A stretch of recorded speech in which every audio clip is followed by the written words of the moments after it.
Hello everybody, my name is Frigid Hyperion, and welcome back to the Wilds of Wildemount campaign. Today we have session 59B, and before I give introductions to characters and actors, I want to give a big shout out to Dawn of Time 06 with the Wilds of Wildemount session 58A. Thank you so much for your recording and your streaming of that session, Dawn. For all of you watching, please go check out Dawn of Time 06 over on Twitch. It would mean the most for him and for me as well. Now, our characters, of course, are myself playing Moonzik. We have Rocky playing Edward. And we have Kale playing as Brian, who will give off our last recap of the recap of our last canon episode. Take it away, my friend. What does canon mean, anyway? Last time Boom. we dealt with the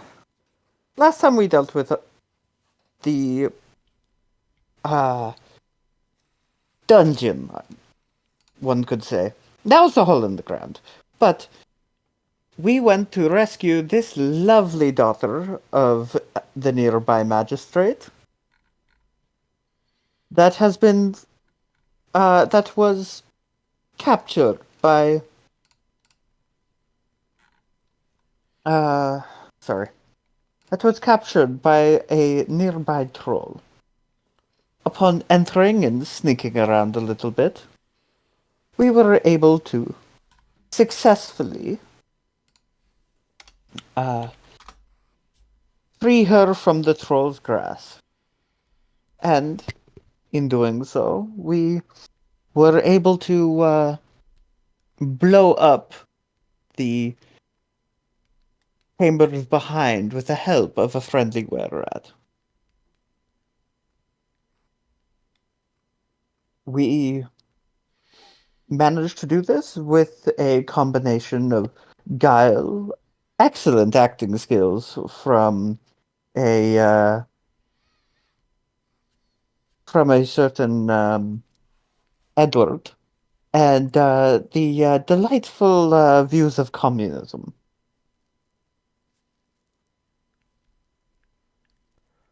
That's pretty much the story, yeah. You don't forget the poison. Ah, yes. The poison that we used to take control of the troll to actually allow us to do all of this, we don't have that anymore. We now have a bunch more black powder charges. That should be fun to use in the future. Wait, we still have black powder charges? Oh, yeah. Oh, no. We only used like 4. There were 10. Oh my god. Are we terrorists now? What is a terrorist? Never mind. I mean, if you kill everybody, there won't be anybody to be afraid of you anymore. Where are we right now, Brian? Well, that'll be my turn. Right now, you all are on the backs of your griffin, flying through the Wayu Gorge. You've got Brian on hers. Brian, you're spending your time doing whatever, but I really want to focus in on the fact that with Moonzik sitting in front of him, disguised as Fernando, is Ayla, the woman who you had rescued from Mog, the evil troll. Wait, so is it Ayla or Alia? The pronunciation's inconsistent between versions. I know. I'm gonna go Ayla. Ayla.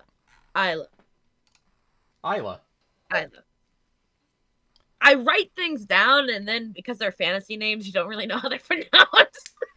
Actually, I think Ayla. I think these are real names. I think. But like, I don't know. Oh yeah, Ayla.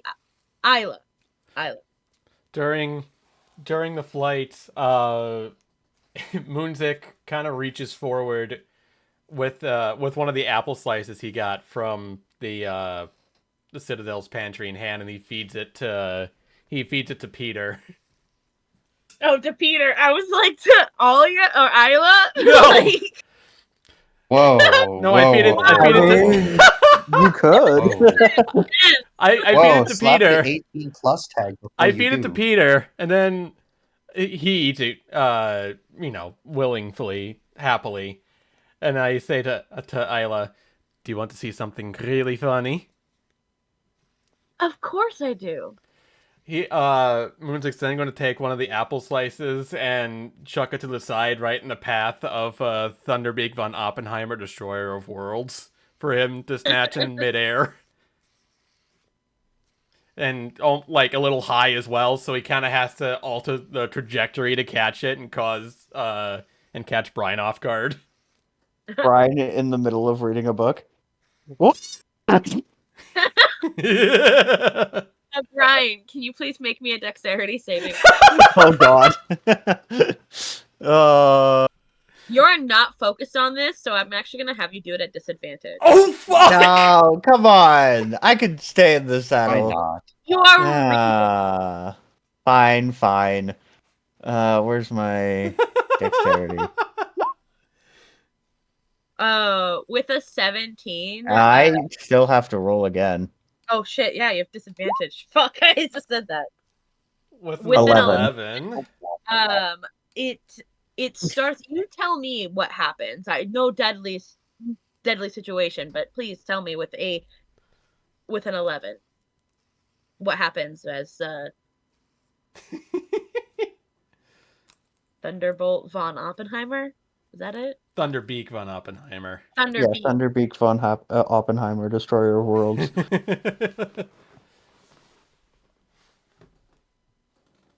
Say his full name. Okay, Thunderbeak von Oppenheimer, Destroyer of Worlds. What does atop of him when he goes to dive for the what do you do? I'm asking you what you do with an 11. Like, how do you Brian's reading, like, well-trained Griffin. It's been very positive this entire time. So she's completely zoned out, just reading easily, just taking her time. And so this is going to come as a complete surprise to her. And with an 11, I think she throws up her hands reflexively, and a library book has just plunged 100 feet down to the ground. Fuck! a meteor impacts I'm just kidding. There's terminal velocity.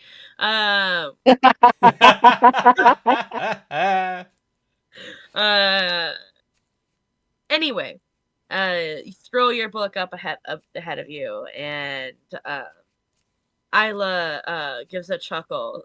That certainly was something. It's quite beautiful from up here, she says. Right, you can hear a stream of curse words from Brian as she directs her griffin down to go collect the library book. Oh, you didn't leave the library book. Love it. We don't leave library books. Are you kidding me?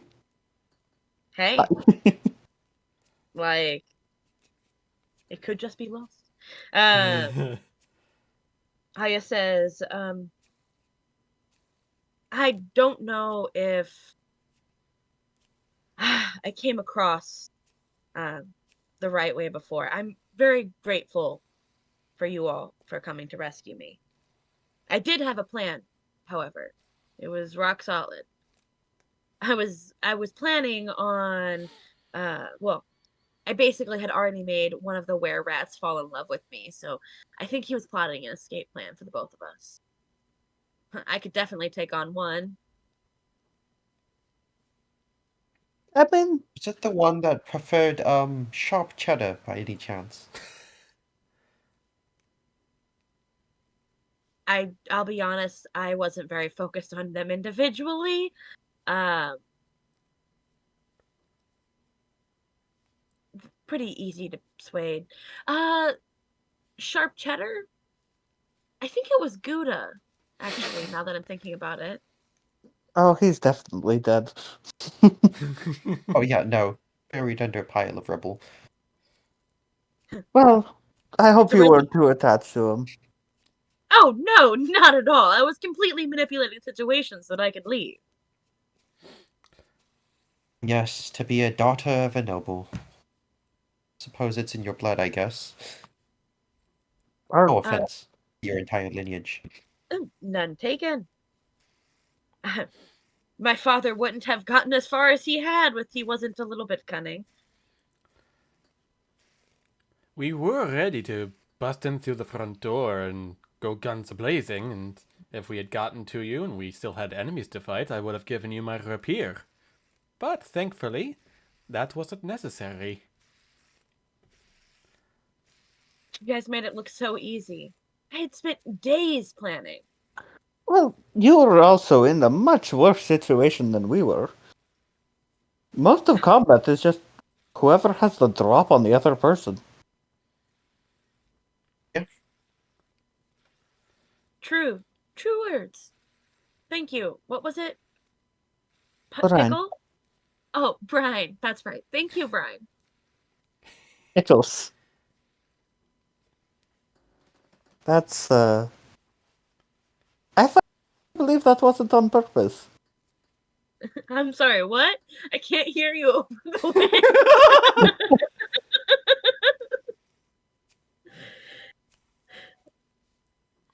wind. And she kind of like leans forward and hugs you. Um Fernando, can we take a break soon? Ah, so you remember his name, but not mine. Well, with looks like mine, can you blame me? But yes, we can sit down and take a short rest if we need to. Thank you. And she squeezes you a little bit tighter. Oh snap. As so you guys begin to make your way down into camp. It's you're still over the Wyoon board, so things are still very desert like. Very Uh, rocky, no pun intended. I'm just gonna pull you guys to this page because I have a big enlarged picture of her. I just think that's just there you go. Well, actually, Ooh. let's go here, and then go uh here, there. This fits. Uh, Let's try a little. as you guys pull down for a little brief rest. Um, you find a rocky outcropping uh, on just a little ledge that kind of comes out into a very shallow cave that doesn't go very far. As you guys kind of rest and uh, play with your griffins. Uh, Short rest. What are you doing, Brian? Brian almost immediately, as soon as the short rest starts, you can see her start flipping through a comically large book. Now, what was that? What was it that made this compound work? And you can see that she's started to already pull out a full alchemy set and is messing around with different combinations of stuff. Uh, Ayla, in the middle of this, walks up to you and says, "Oh, studying something?" She looks at you with a little smirk. Yeah, it's pretty heavy stuff, but I've been trying to get this recipe to work. I keep working up on other potions, right? Simple healing potions, speed potions. But they're all about augmenting your abilities, right? But there's this potion that's about making yourself more attunable to magic. It's one of the three components I need to continue with what powers I still have. But it's so complex. It keeps. Well, she kind of stands back from a vial and waits a few seconds, and you just see the vial suddenly, like, raise up into the air and explode. Doing that. Ah, and she kind of takes a step back as it explodes. Uh, and that's certainly quite fascinating. Um, well, I'll, I guess I'll just leave you to it then. And she walks away and just immediately just turns away from you basically mid conversation. Um, and begins to walk over to Moonzik. Moonzik, what are you doing? Um, By the way, she does manage to succeed in creating a couple of potions because why not? I imagine this is right after we destroyed the citadel, so it's dark out, right? Yeah, Are we over a cliff face or anything? yeah, kind of like in a rocky outcropping uh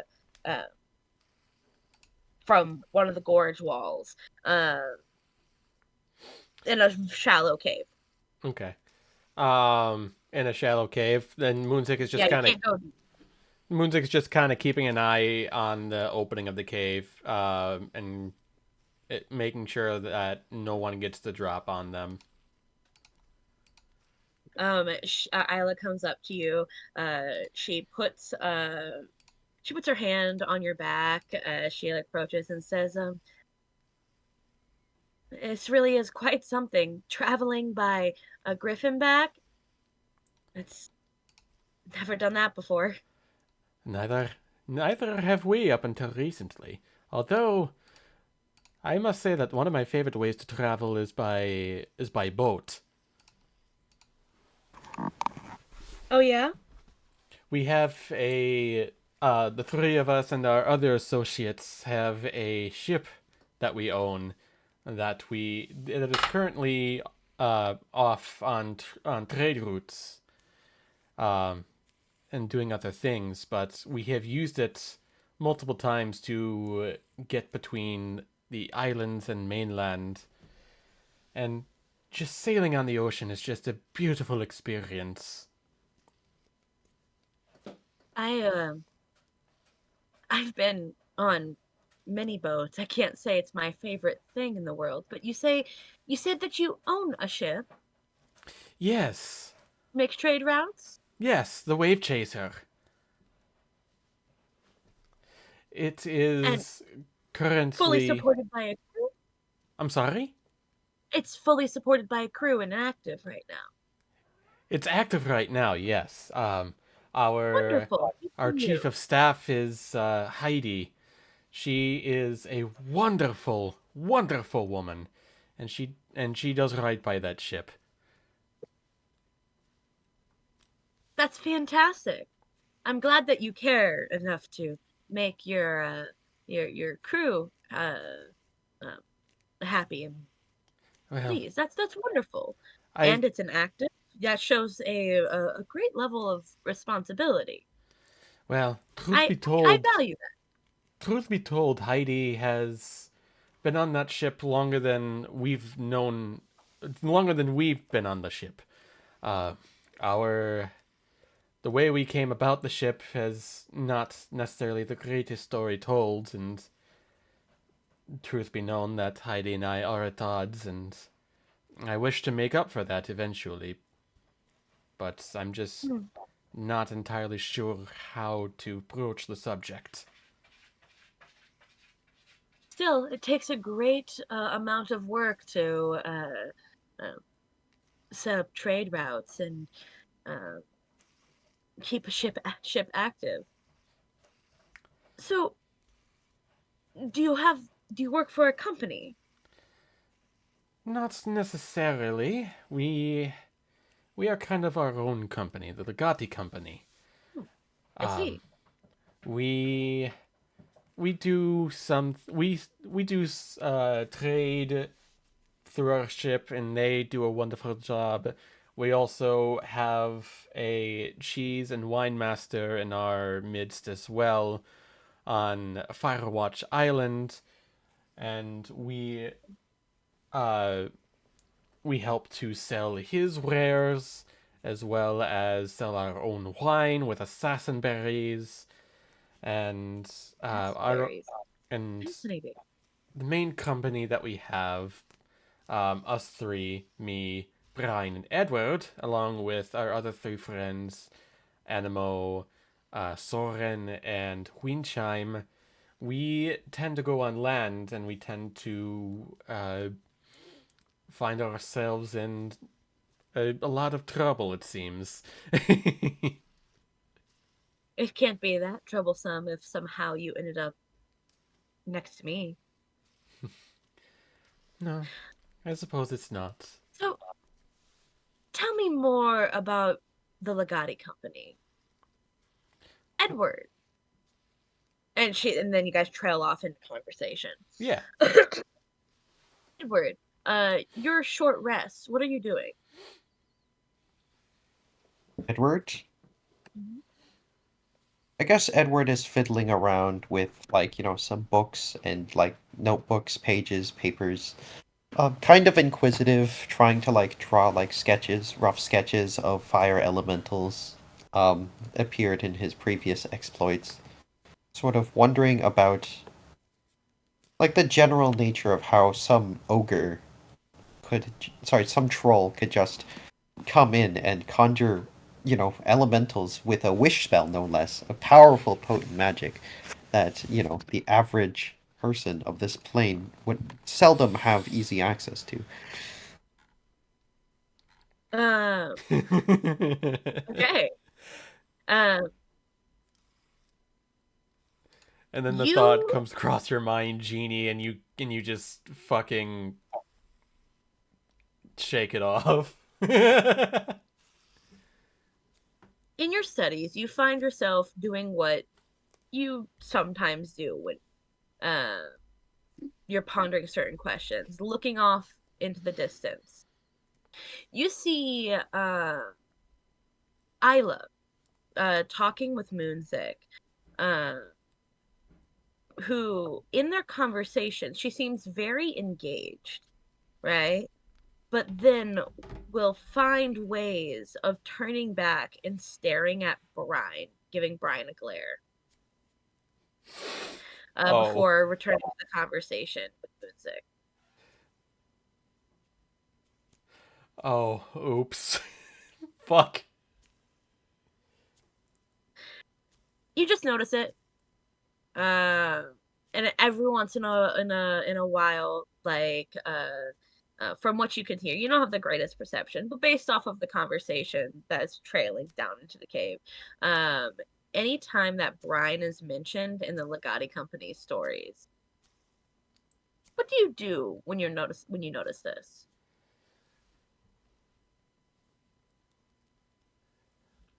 What do you mean, what I do? What do I do if I notice it? If you notice the way that um, Ayla is acting, you did notice it. Do you go back to your studies? Do you I'm make going to progress? ask Ayla, is there any particular preconceived notion that you hold around Ryan by any chance? I've noticed that you've been, well, I mean, acting, odd around her, at least. She pauses, her face blank as she looks at you before she gives a big smile, and she says, well, if I'm being honest, I've been afraid that things over there are going to explode again. And she side eyes you, Brian. You know what? Brian is just completely oblivious to all of this. You see, Focused on building a She's still in her book on. Here's Check how you this can build a out. bomb. um, not responding to the situation. Um, Edward, you see Ayla's face kind of drop into a small scowl before she breaks she rolls her eyes and breaks eye contact and looks at you again. Uh, Smile, then returning back to her face. It's kind of got me I can uneasy. assure you, Brian is not a dangerous individual overall. I mean, as far as party safety is concerned. He Well, does this that's as he actively recalls, like, Brian trying to use Cloak of Flies around enclosed space. I'll trust your word on that. So anyway, Moonzik, we were talking about uh Fernando, you mean? sorry, fuck. Yeah, I do. Anyway, Fernando, we were talking about I think your we were bi-weekly budgeting, right? about what? Your bi-weekly budgeting that you A full-on business conversation. Would Fuck yeah. literally rather talk about budgeting just so she can have a conversation with With Fernando. Yeah. Ah, yes. We were talking about that, and trails off again, and the conversation kind of goes from there. Once the hour is up, Brian is. Are we stopping for like more than an hour? Because we did a short rest. you said a short rest. Okay. So once the hour is up, Brian's gonna like come over to uh sorry, what's her how Ayla? did you say Isla. her name Ayla? again? Ayla? Ayla? Um she's gonna come over to Ayla. You feeling a little more refreshed now? Yes, I am. Sorry, I just got distracted by our wonderful conversation. Oh Um, good. but yes, I'm feeling much, much better. Very happy to hear that. I know how taxing it can be to be on the back half of a saddle. I'm sure you do. Oh, Oh, Anyway, if there's anything you need as we head back to your father's estate, just be sure to let me or I'm sorry, Fernando know. Was that a purposeful or not That was a purposeful? perfect. That was a purposeful slip. oh. Okay. whoa, And whoa. she says, "Will do." And her smile, her fake smile, you can see it. It does not reach to her eyes as she looks at you. She is visually standing off with you. I am going. Brian's caddy. I'm sorry. Oh no. This Oh, Oh no. are we escalating Brian's this? That's a smile is 9. exactly as fake as hers. Oh no. Okay. Um, and uh, she turns back and uh, she places a hand on Moonsix just right on top. Um, please, before we go, please finish. You were explaining your recent investment into the toll road um north of Nicodranus. I'm just gonna roll an insight check. I understand enough of social interactions. Would Brian?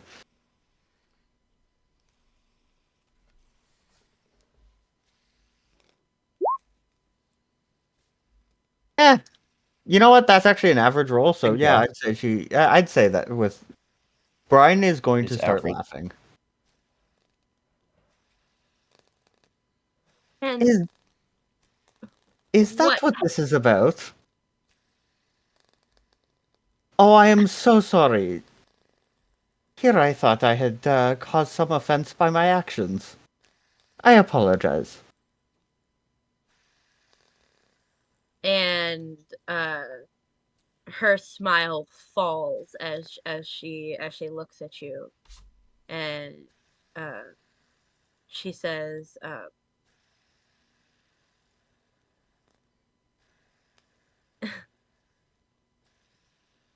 something that you would. She kind of, oh, you know what, sorry, I got caught up a little bit by that. Hmm. So she looks at you, her smile falls as you start laughing, um and she stands up and pull, like, I'm assuming at some point you guys were sitting, I don't know why. Hmm. She pulls you up, um Moonzik, from your sitting position, and says, I think we better get going now, don't you think? Uh, sure, I suppose. If I'm not, I'm not. Oh, hang on, I got caught up on my words. I'm not opposed to getting you back to your father a little, uh, in a good amount of time, so he doesn't have to worry about you anymore. Exactly. I I She am gives you going to a dashing smile, Moonzik. I am going to cast message, right? Oh, As are we subtly escalating? as subtly as I can. This is not meant to escalate. If there is any desire for companionship here, go for it. I am not your enemy there. Okay. Message means I'm talking in her head. Yeah, it's a whisper. You point to her and Yeah, then you whisper yeah. in her ear. Basically, I'm just saying, look, my hands are off. If you think this is a competition, it's not. Have fun. Uh, And she can and reply that without Moon's hearing. uh, she just doesn't. She Okay. just lets that message sink in, as she makes no show of anything across her face as she begins to walk with Moonzik to Peter. Hey, Edward, Yeah? you make any headway on your studies? I mean, not entirely. Right now I'm preoccupied with the weird conundrum. How would a troll be able to have access to the wish spell? There's like 1,000,000 euros of a genie. How did you miss that? Yeah, but like genies aren't real. I mean, they are real, but like they don't usually come to this plane. They're like rare, and also they're like incredibly equivocal Well, when it maybe. comes to dispensing wishes. Well, it did burn his first love alive, so kind of works out. Also, you know, there's we didn't exactly scan the entire place for a lamp. I Seriously. mean, I suppose, but She's just shaking her head. Now, tell me, and she's going to and I don't know why I'm hung up on doing this, but she's going to like very similarly to how Ayla is like almost laying claim. She's just gonna like put her hand on Edward's back and like, now, please, could you help me with the alchemical reactions that are supposed to take place with dragon root? I just cannot understand why it keeps exploding. Oh, sure thing. You just need to properly handle and strain the reagents. Um, you could see Edward already like busting out the pack with like the alchemical supplies in his We have to backpack. get going. Explain it on the road. I'm smart enough. Well, actually, please show me later. My room tonight? Oh, sure. All right. Hope you won't But mind if I bring all of my stuff. no, You can see please, him. please. I have a dearth of ingredients already. I hope you don't mind if I bring all of my stuff. Do you have room for a Um, wizard tower? Well, we can always use the Ayla, roads if it's that important. so like she's like holding some uh of Peter's like bridling or whatever you call it. Um and your Moon's like tossing it over him, getting the straps all tied, and she just death glares you. Edward is like bending down, picking up all of his stuff that he hadn't picked up before this moment. And you guys both make eye contact. There are daggles and daggers and grins all around, but like, you get the grin.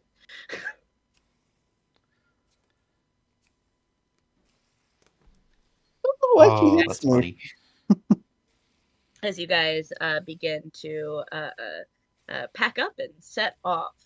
Uh, there are no other short breaks or anything like that between this destination and uh, the house. Uh, you ride solidly for the next 3 hours. Uh, and in that time, uh, I would say Moonzik. Hold on, give me just a hair of a second. I have to look at a stat really quick. Uh-oh. Fernando. Um, it's not terrible. Okay.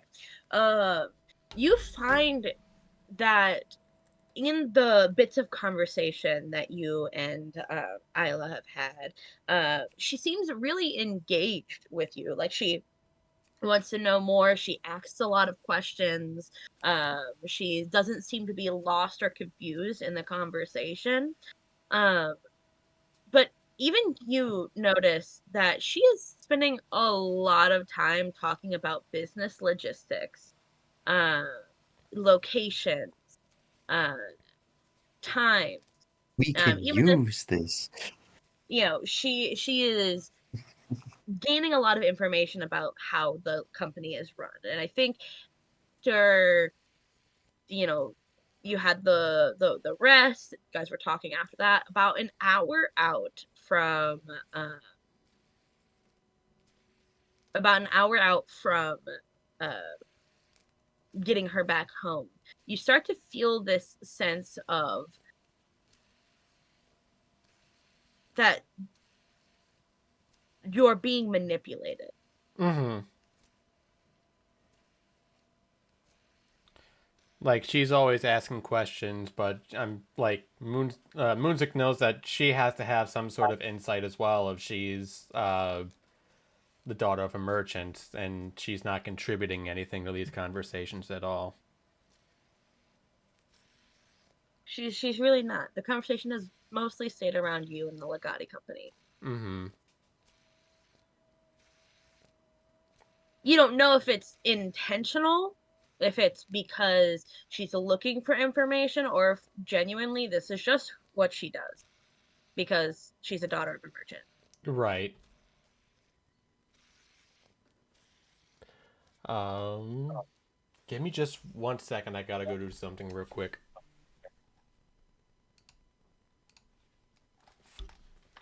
And we're now into our quick game show break time. Hot take. What are people's vibes about Ayla? Brian, go. How do you feel about this new character?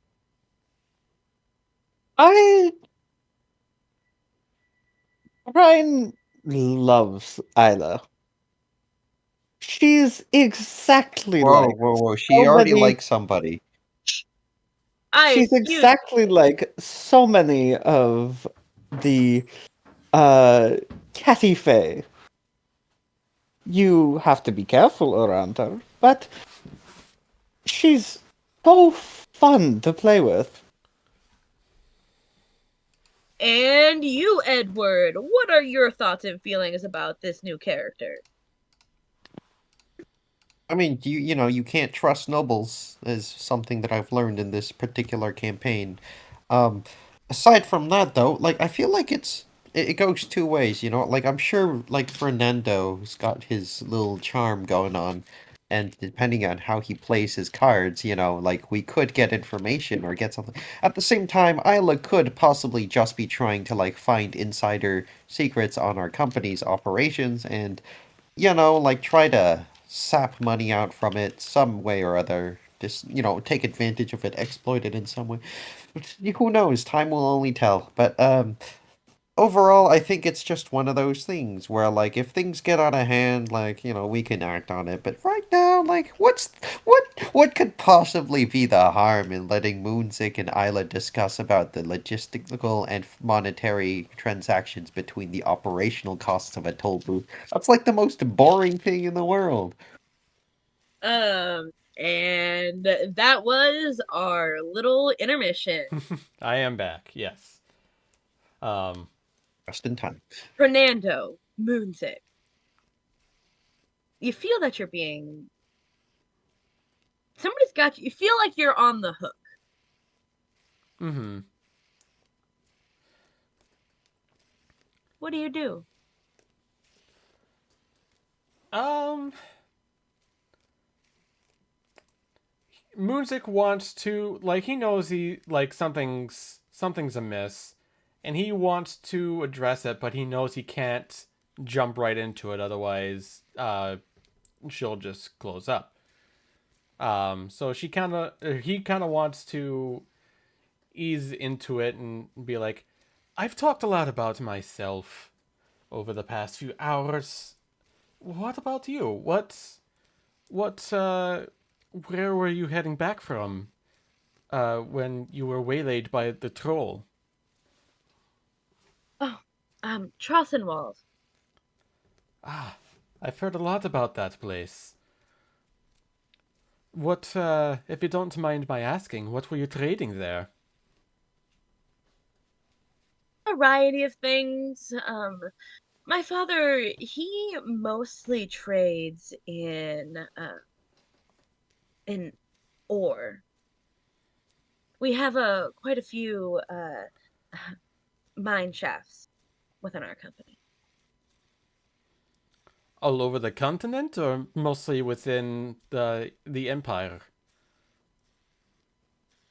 We have quite a few in the Dwendalian Empire and the Menagerie Coast. Uh, they tend to be centered around the Sirios Mountain. Hmm.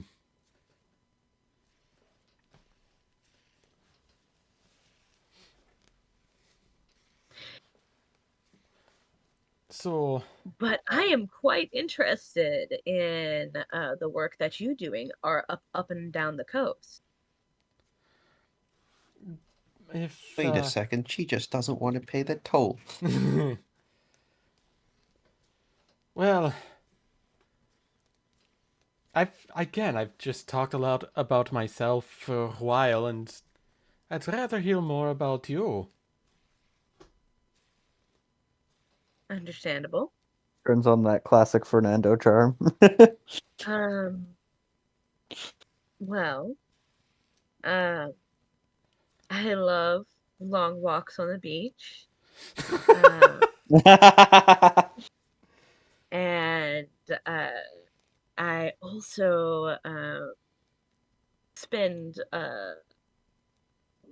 a great deal of my personal time uh, taking care of horses. I suppose Equestrian. when you're in that sort of trade, it makes sense to take care of the animals that are helping you.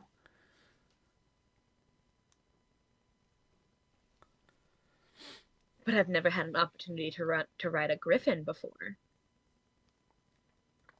Yes.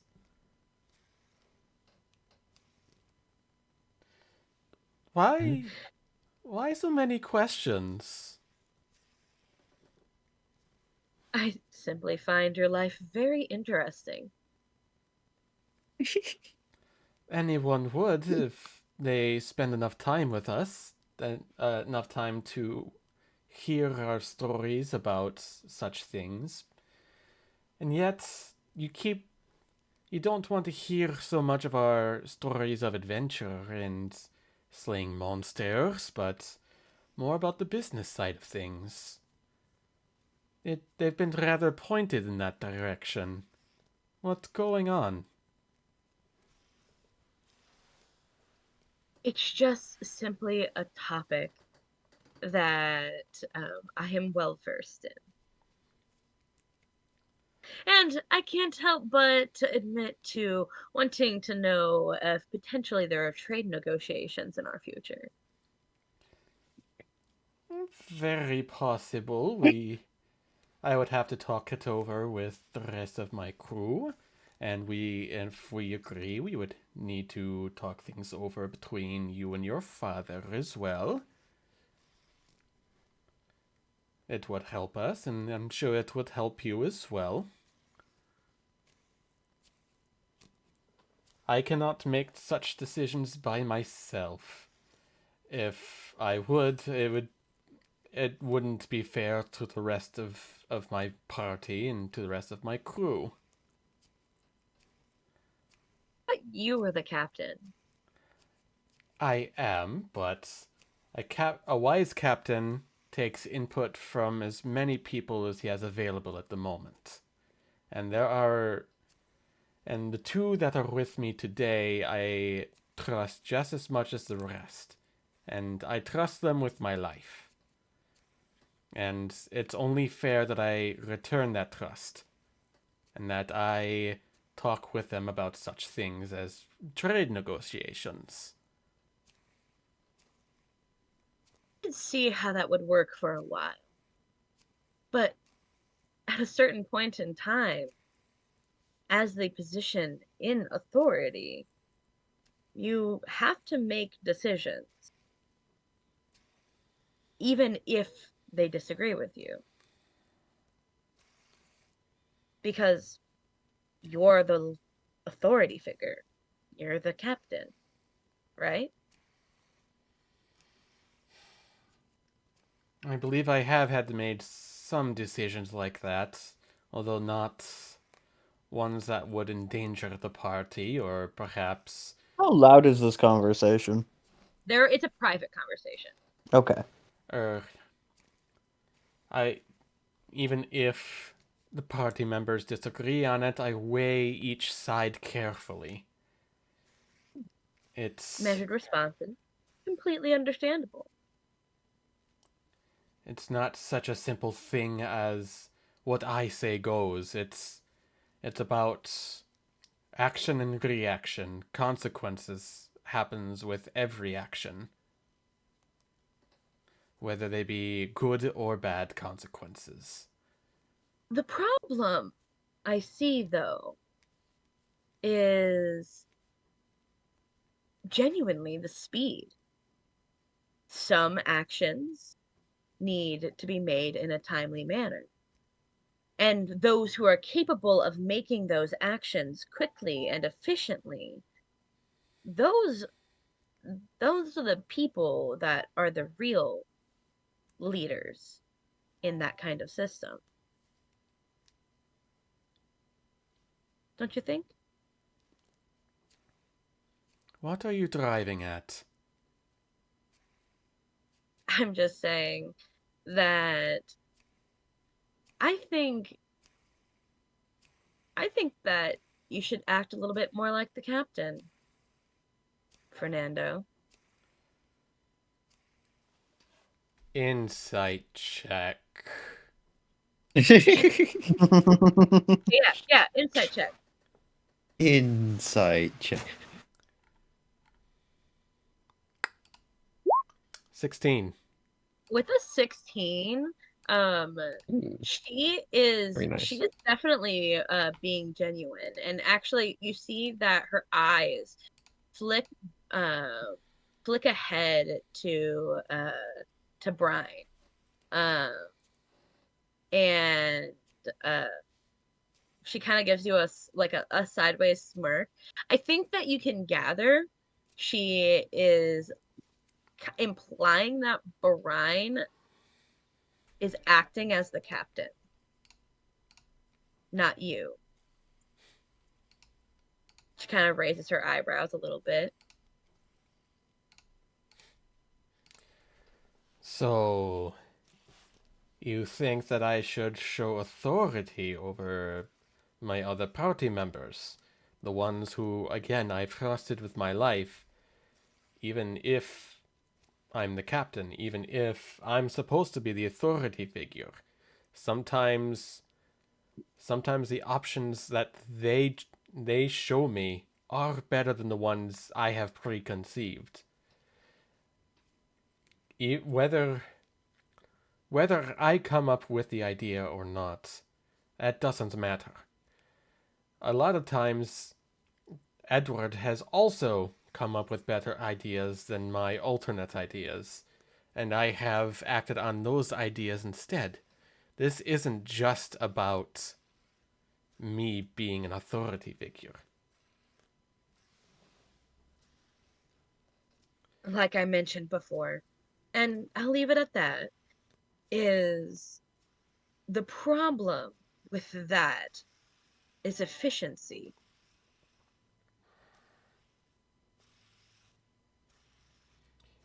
I so wish I could hear this conversation.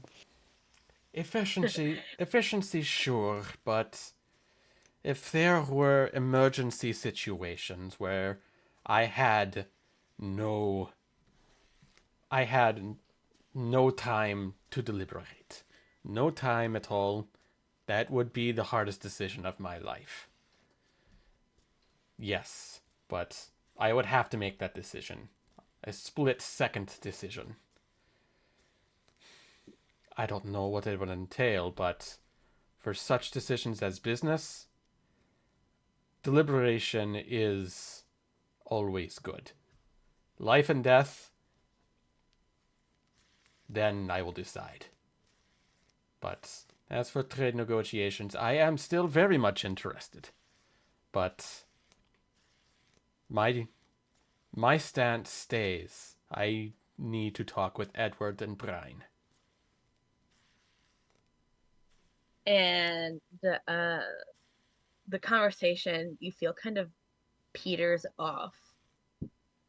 No pun intended. And yeah. All the puns intended. And shortly thereafter, after you land in the mansion. Oh, not the what? It's The not mansion. estate. It's an estate. Thank you. The estate of a Flinch, Mateo Flinch. Right? Shit.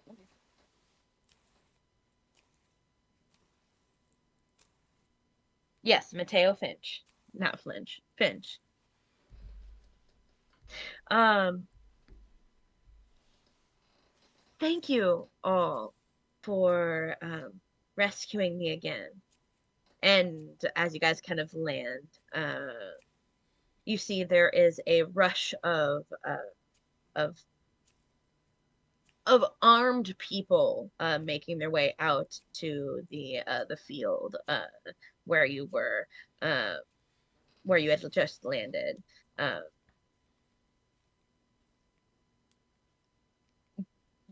basically making their way towards Ayla, followed up by the merchant Mateo Finch, coming up behind you. I'm behind them. Fuck, God, English words difficult. It's a rush of activity, and Mateo like forces his way through and says, "Ayla," and kind of wraps her up in a big hug. I was so worried about you. It's okay, Dad. I know. I know. I'm safe. I'm here. And he's like, oh, it was absolutely horrible. And you notice that the first thing that he says, is, it was absolutely horrible. When you were gone, we had to renegotiate, the deal with, the, uh, Oh. amount of, uh, the Count of Phelan. I can't remember. I didn't put a name, but with George Lawfrey. George Lawfrey. We had to negotiate the deal with George Lawfrey, which you all recognize as, in the paperwork that you guys have been sorting through, was an accountant for the Sylvia family. Uh-oh. Oh. Really? Brian's gonna. He's like holding on to her like they're having a moment. But you're here now, and that's all that matters.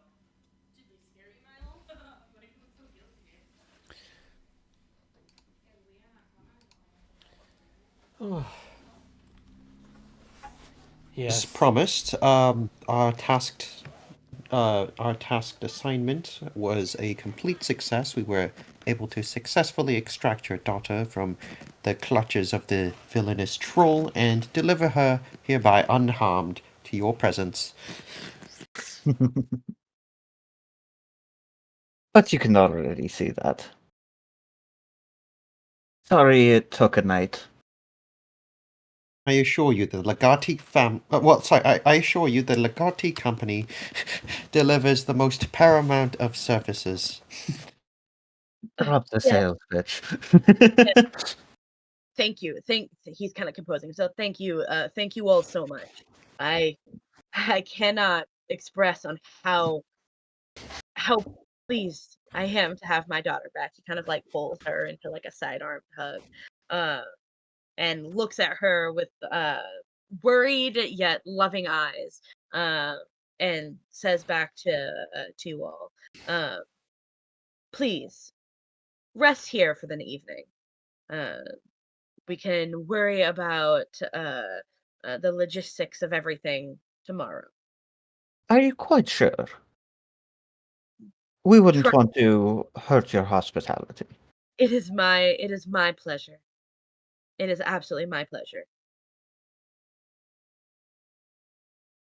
Thank you Well, so then very we much. shouldn't let this good grace go.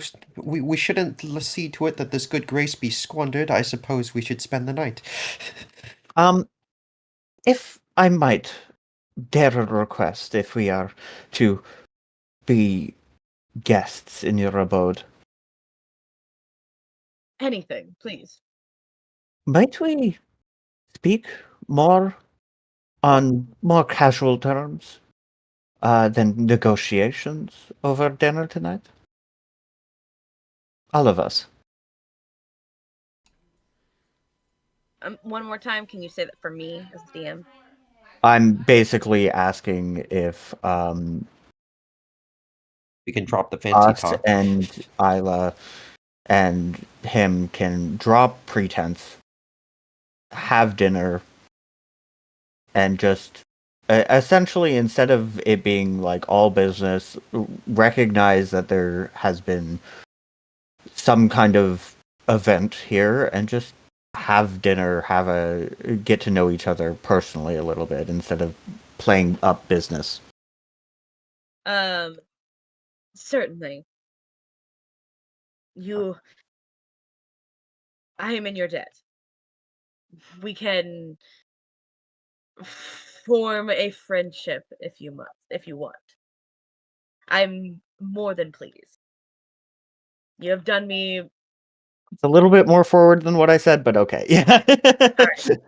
Sorry. I don't know. He can It's say hard. you all have It's why I back. use fancy language because it Yeah. has that nuance. I'll back it up just a hair, and he'll say, you all are welcome in my home as my guests. Absolutely. I'm grateful. All right. Um, with whatever time we have before dinner, um,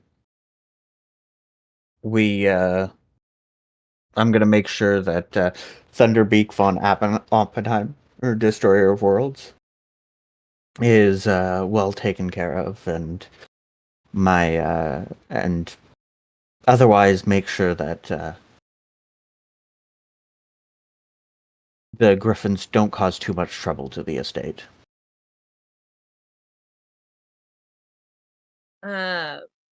And you do. You are able to. You're familiar with your griffins. No issues. You make your way back to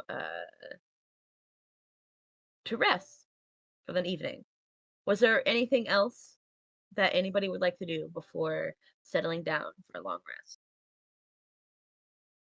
Or sneaky things Just they'd like like a to do? quick, eye to see if, generally speaking, if I can find sort of how deep is this family's connection to the Sovia man, Sovia's family, right?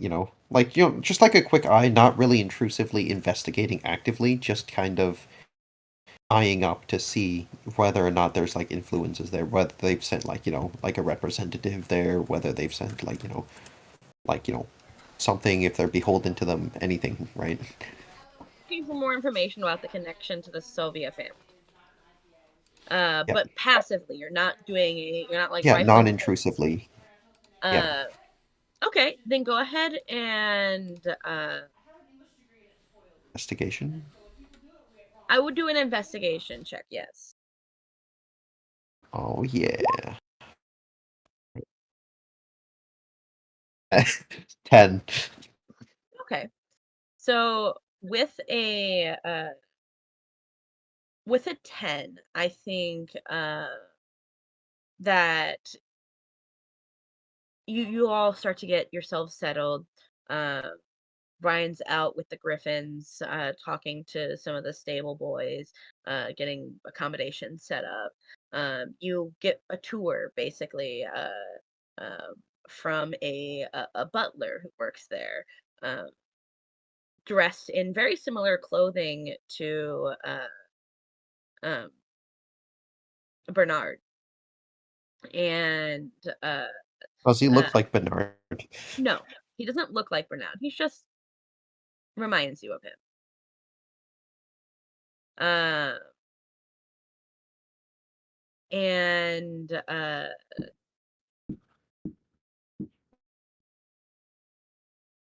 you get kind of like a gentle tour of the place, escorting you to the outer guest house, where you all will be staying. And it's a very large place, and you just kind of get to it around a little bit.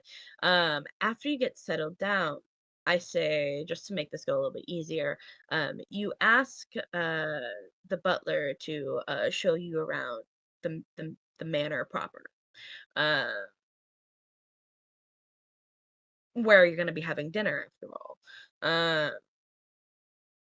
and he abides, right? Giving you a tour of the place. With a 10, There are you do recognize where uh Mateo's office is. First off, you have been there before. Um and uh you you see that the light in there is on and the door is very slightly cracked open. Uh but it is not shut. You can't get any more information from that. You do find that in one of the rooms there's a large map of not just Wildemount but the world. Um, world maps aren't super duper common. Uh, from as far as you know, uh, they just they just aren't. Uh, so it's a standout piece, almost like art.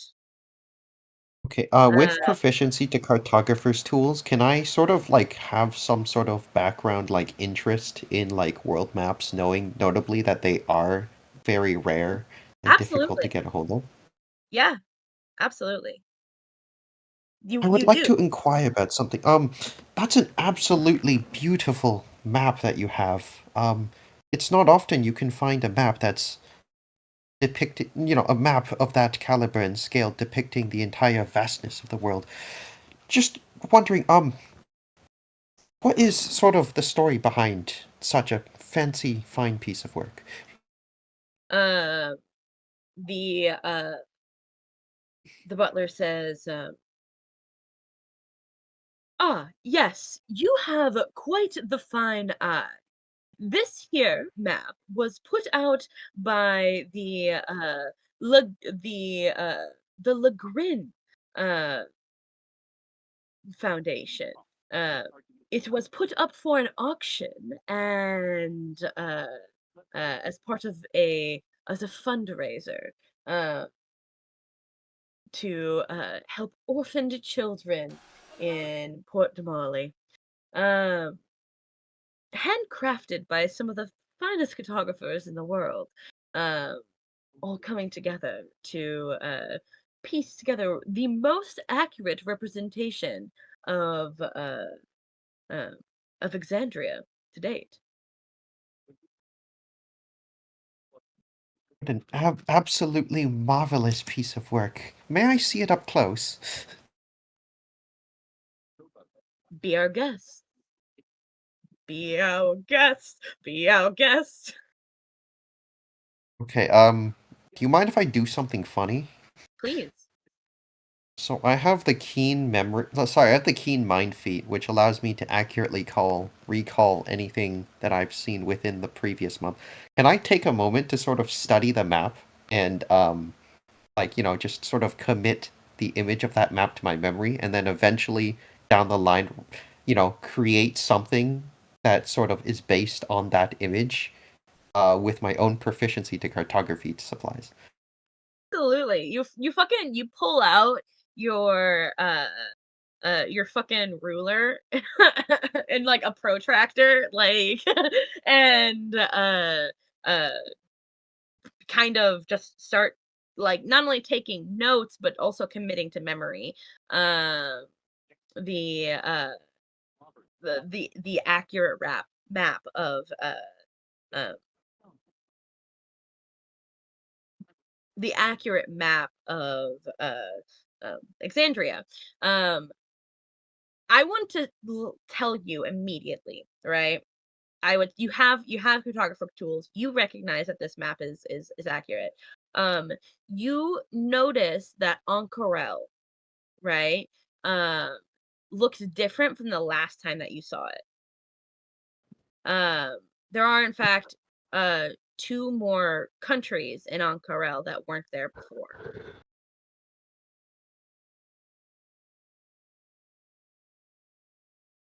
Can I have like a name of what those two countries are? Yes. You have the hold on, I have to pull up my notes because I can't remember them off the top of my head. Uh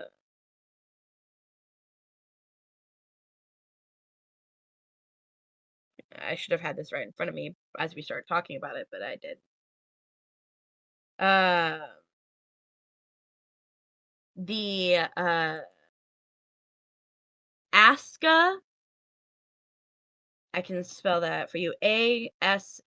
Yeah, you could just And copy paste that into the chat for the game, right? Makes it easier. and what was it?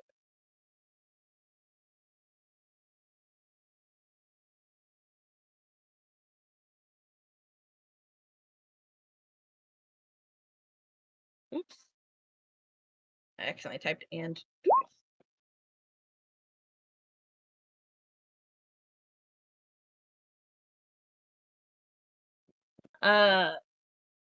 Two new countries that weren't there before. But yes, you take note of this incredibly accurate world map.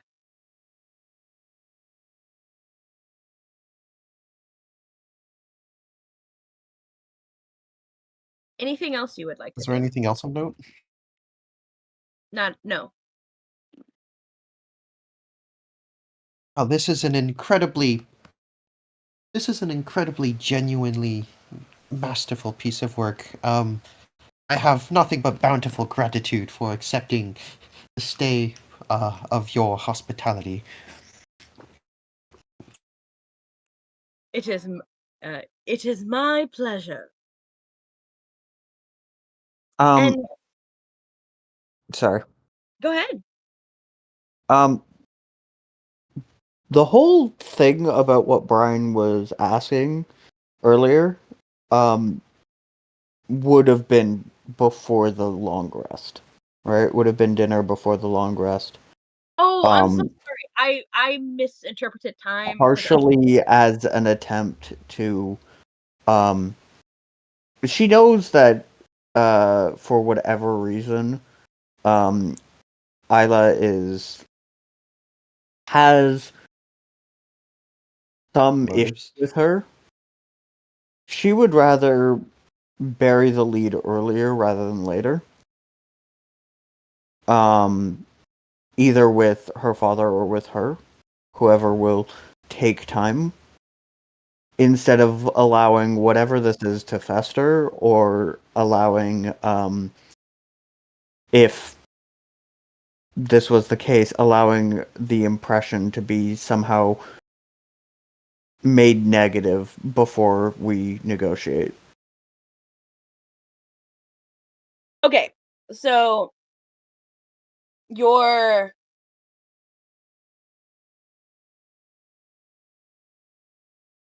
I apologize about the timing of things because we are in the middle of the night and we have been in the middle of the night. I thought that you were talking about dinner the next day.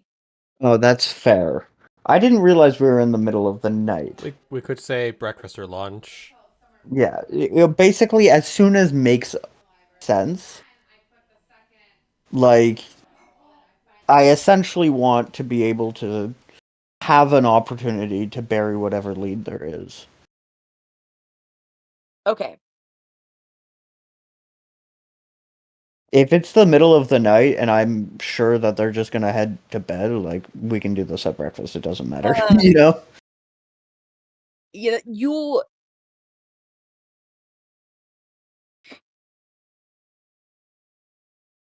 okay, so what I want to say is that you have this time, this period of time of separation, whether it be we can backtrack it to be like uh,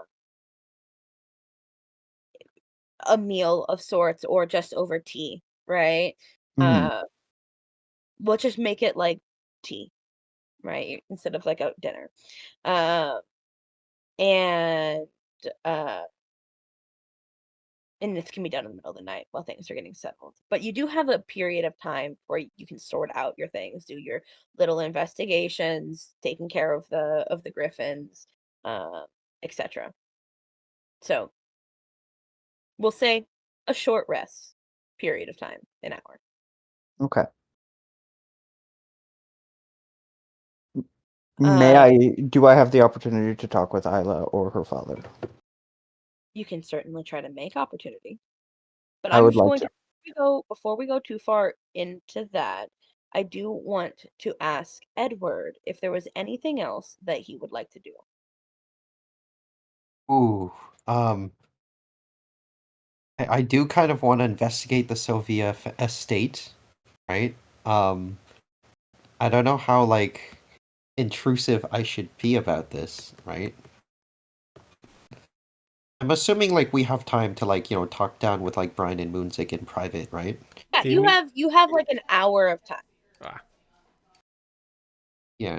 A I'm period of a gonna short. ask like, I'm gonna like pull aside Brian and Moonzik. I'm gonna like kind of whisper, do you think there's any sort of issues pertaining to the Sophia family that could warrant some sort of investigation, especially in the hospitality of one such person who may or may not be affiliated with such parties? I believe that right now, uh, we have the benefit of procuring that which he could not. And the Sylvia family, no matter how pervasive, has received a blow to at the very least, its reputation. We could almost definitely get information simply by conversing with them.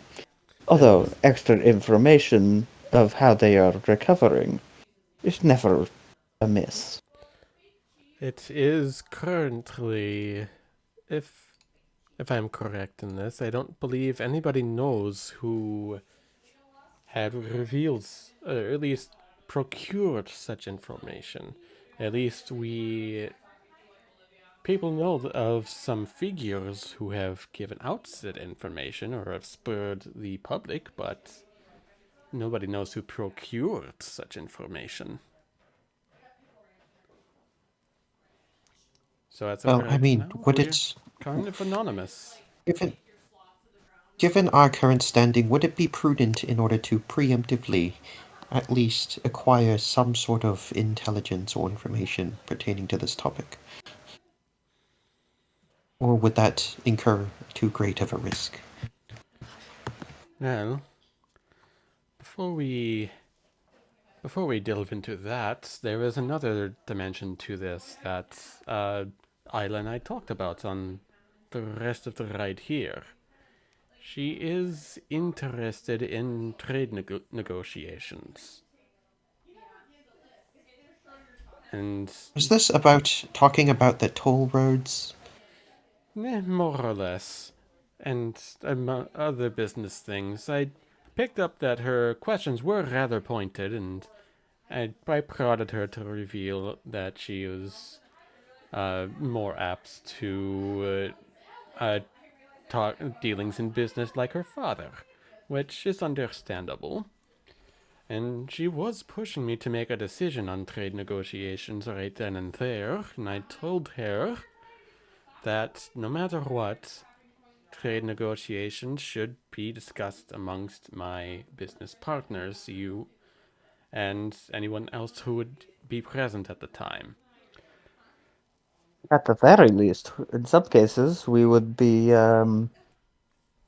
have to, depending on how big it was, we'd have to message the other party members too. Exactly my point. She was pushing me to make a decision then and there as captain and stand by that decision. My decision was to talk to you both first. So, she I'm sure Any clue what her issue was with me? her issue with you seems to be that she sees it as you are usurping my power one way or another, or are kind of overshadowing me. Uh, Well, I she, certainly. Sorry. it, she thinks that as captain of the party, I should be making the decisions that some people may not enjoy. But I told her if it's life and death, that's one thing. But business negotiations should definitely have some forethought beforehand, not something to be made in the spur of the moment. And she might see that as maybe she's trying to get close to me to make that decision. And if you're as prudent as I am, she sees that as a threat that she may not get the trade negotiations. I still think there is possibility for those negotiations, but I did not want to make any promises then and there. And I Of do want to course. clarify, she didn't bring up any trade negotiation in specific. She was She was then and interested. there. No, the what she was what that little thing that she was saying and that little talk back and forth was a hypothetical, Mm, right? It was a there could be situations where this would happen, and we're talking about your style of rule, okay. right?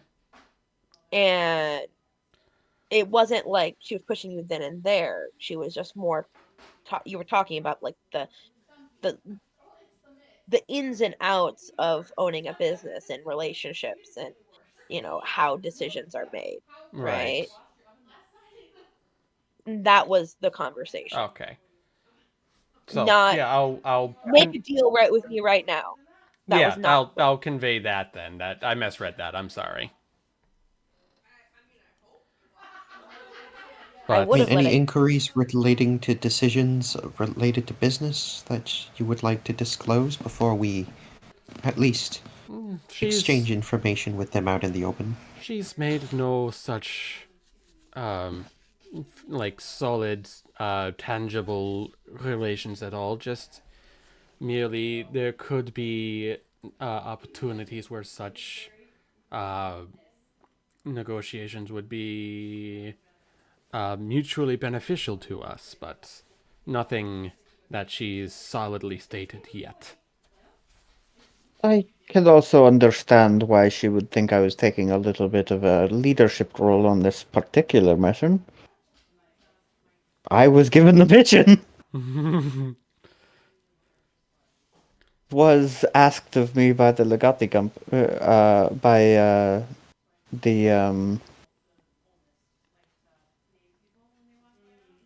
yes. I'm Why I'm am I blanking on that? I'm sorry if she has caused any sort of Cobalt Soul. Yeah. uncomfortability between you and her or you and me at all. Oh no. I would not apologize if I were you. I simply thought she was jealous or something. Now that we are in the situation we are in, I just hope negotiations can go properly and that she'll believe that I hold no ill will. If they are to happen at all. We don't want to drive it in the case of in the fear of scaring them off. If Well, we still need to negotiate our reward. that, yes, of course, I agree.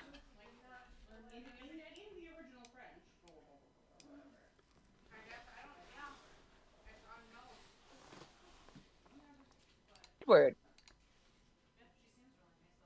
you uh have been listening to your party talk a lot about Ayla, but that's not what you have been focused on.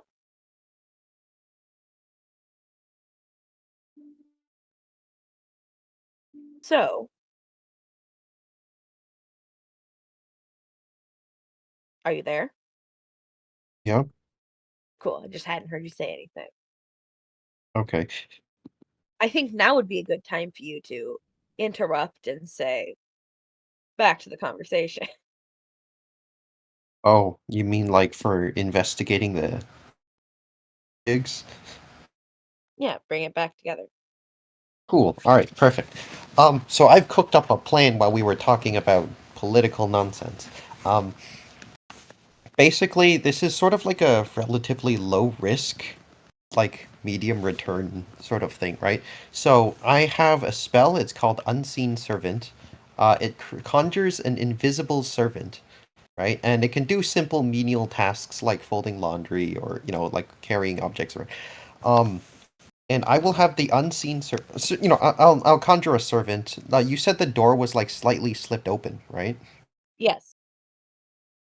Okay, so I'm going to, like, in my own quarters, I'm going to conjure a unseen servant, like with a ritual cast. Then I will sort of peep open the door to the office, like, like do a gentle light knock on the office, right? Sort of like peep open the door, and, like see if there's somebody in there, right? Just to see if, I can ask them a question. And while doing so, the unseen servant is going to go into the room, and then, like, basically it's not going to touch anything, but it gets to see things.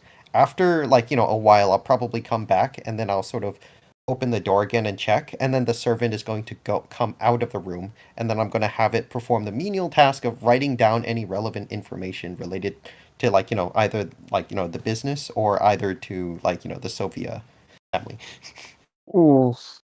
And to Okay. them, like, they don't see anything because it's an invisible thing. To me, I have basically a small spy that walks in and walks out, and nobody can So see or, hear it, right? I completely see what you're saying.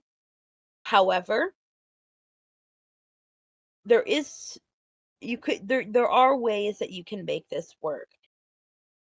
What you said exactly there, I can't let you do, because that would require the unseen servant to identify what is relevant and what isn't relevant.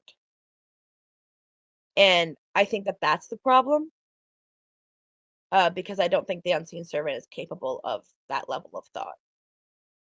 Okay. I But guess, like, if I can I redirect like it where you're to going, and I like where you're going. But I would encourage the other the other part of the party, to chime in with their ideas to how to improve this. okay, other party members all have something to cook up to, like, do espionage.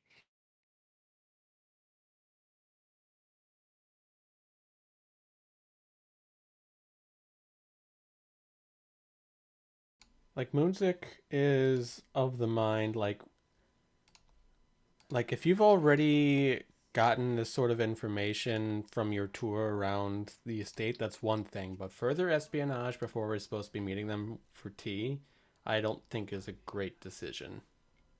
Yeah. Especially like if we needed leverage, do it. Do it, do it, do it, do it, do it. We right now have leverage. I'm more concerned with not losing it. Exactly. I see. Like Okay, I if guess you we can have scrap the plan then. information from that map from a tour that was chaperoned, so to say, that's perfect. That's welcomely, like, openly given knowledge. We don't need to go snooping around their home and risk losing their trust and risk losing their our reward and any potential negotiations further Okay, that we could I Although have. see. Yeah, I'll hold back. I will say Rocky's plan is perfect if you just remove the whole In a vacuum, relevant it's perfect. inform if you just remove the whole relevant information thing, they could just write Yeah. down all the information. It's still a menial task. Now, It it's a is. lot. It would be very hard to parse, but you have two studied individuals that could do so. Absolutely. It's not like we're on a time limit to do so, right? So, like, I still think, like, this is, like, a pretty good plan. But yeah, if it, like, jeopardizes our, like, leverage in our bargains with them, like, I guess I can hold off on doing this. Yeah, Okay. I like that. Before we go into your tea time, I do think it's relevant to one. Is there anything in particular that you are doing moonsick before you guys all congregated back together? Um, Not that I can think of, because Edward would be going on a tour, and Brian would be seeing to that our arrangements for our lodging as well as the Griffins being taken care of are all taken care of. So I'm not entirely sure if there's anything Fernando could do outside of talking with Ayla or talking with Finch. You know that Mateo and Ayla have walked inside together, Okay. assuming to catch up. So Fernando would rather they, you know, spend that time together to make sure everything's okay, to have that, you know, because if I was a parent, I'd want to, make sure she's okay too. Yeah, absolutely. So you just start getting Hmm. yourself acquainted with the guest house. Yeah. You guys come back together, have the conversation. Uh, I do want to, because I don't want it to get missed, I do want to prompt you to tell Moonzik what was on the map. Oh, right. Okay. I would like to say to Moonzik at least, um, related to I would see affairs pertaining to Ankarel. There seems to have been an update on the world map. It was a relatively recent edition in which Ankarel had been divided of sorts into multiple different, or at least multiple new countries that have spawned in from the political turmoil, uh, of that nation. It seems like two particular spots have been added here. An Aska and a Lethau country. And I'm gonna like pull up my notes with like annotated like, arrows and like stuff. I mean, do you have any idea whether or not this is relevant or useful information concerning your plight? Moonzig's like at the first mention of it being divided is just kind of going to go pale and kind of just start shaking out of worry, just like, it's been divided.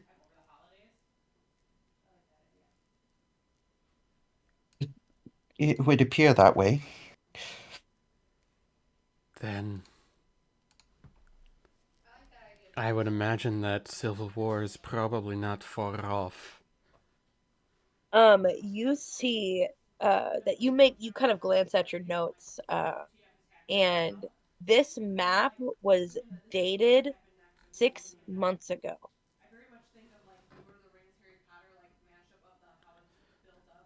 6 months ago. That's Then there have been some things that either Ty has forgotten to mention or has left out entirely. That worries me, considering I just spoke with her a few days ago. Very Do you think worrying. she might be compromised, or do you think that it would be out of a place of caringness and understanding, knowing that this would cause some sort of emotional duress? It could be both. It could entirely be that. I don't know. It's it's not like I can. It's not like I can try and commune with her without blowing her cover. I I could try, but if her cover hasn't been blown yet, I could ruin that right now. But I this there are two options here which concern me. And I don't think you'll like what I have to say.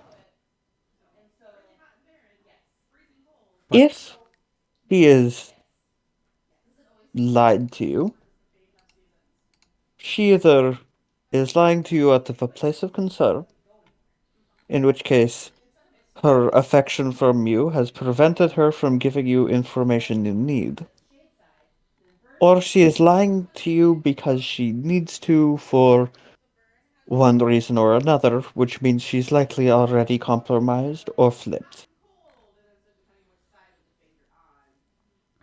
Contacting her at this point is unlikely to do you any good.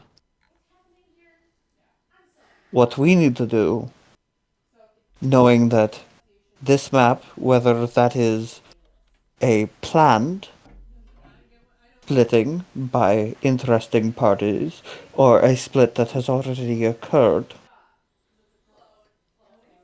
what we need to do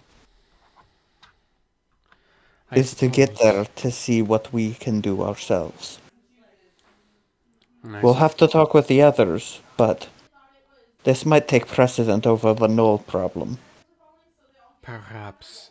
If they are in possession of such a recent map, they might also have knowledge on what caused it to split. What do I know about this family from the Cobalt Soul? They're a merchant family. They're frequently donators and collectors. That's benefactors have benefits. Mm, And when you donate a lot of money, you get, you know, good people sent on your behalf when something goes wrong. like me. Yes.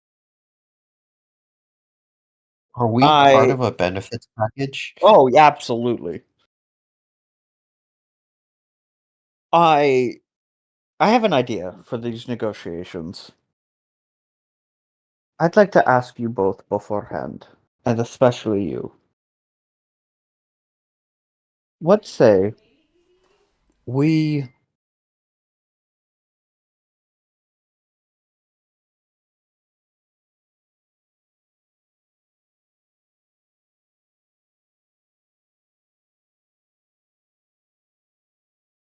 Kale? I'm sorry. What say Articulation is hard.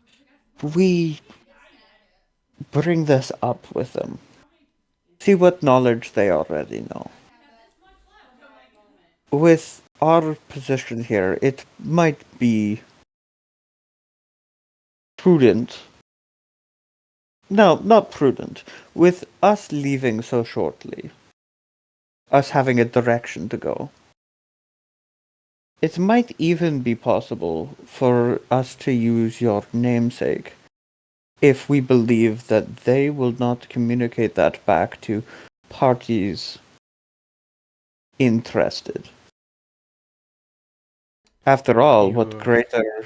what greater incentive could there be for a merchant than to have somebody with a claim to a throne in their debt? You're saying actually giving out my birth name. I personally believe this to be a terrible idea as we cannot guarantee the security of this sensitive information within the hands of, well, quite frankly, a stranger. I mean, Although, given that he is a merchant, he is also a point of weakness when entrusted with information that could be leveraged by monetary incentives. what what are the possibilities that they already know who I am? Aye. I would say relatively low. Relatively low does not mean zero. I'm going to go with high. Maps of that quality are rare. This map is from 6 months ago, which is incredibly recent. The daughter was especially interested in seeing you and having you take a leadership position. So, all that to say, they are familiar with the Sevilla family, who is familiar with you, at least in some part. They are connected to your original country, and are interested enough in it that they have information reliable to extraordinarily recently. And the last question might be a little redundant, but the broker's involvement in this? If they do know, he's involved. I figured as much. But we have to play this cautiously. We cannot give up any information until we know they are trustworthy. Completely agreed. He says this after divulging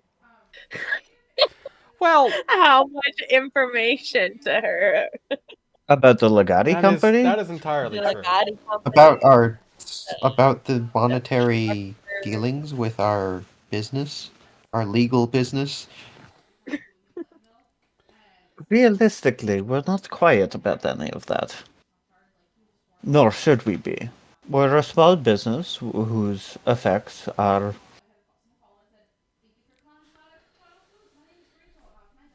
easy enough to get from public record, no? The exact circumstances of our crew notwithstanding.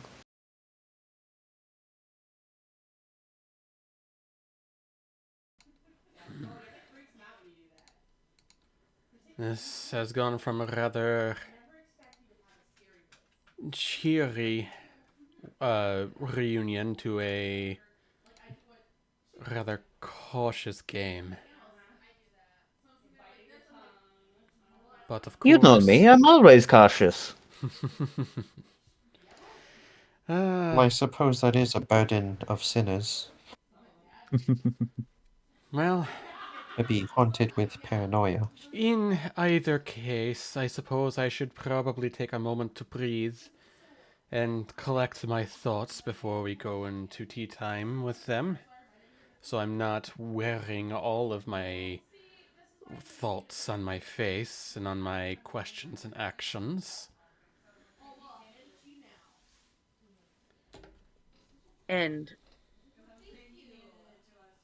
after taking a few moments for yourselves, doing your various things, um, the same butler from before comes up to you and says, "The master would like to invite you all for tea, Thank We'd you. be delighted. and we're gonna take a break." Hell yeah. Hell yeah. All right. We will be back shortly with this second half of this. Although, of course, I'll keep this part in just to keep any conversation in the video because that's always fun, right? Yeah, Yeah. sure.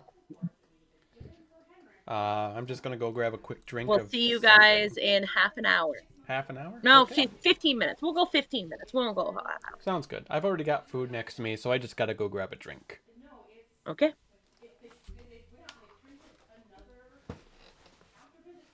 And you all were questioning why this was plot relevant.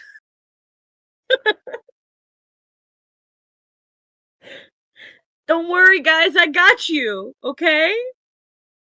I won't let you not. I've been talking about getting back on the train with plot relevant things.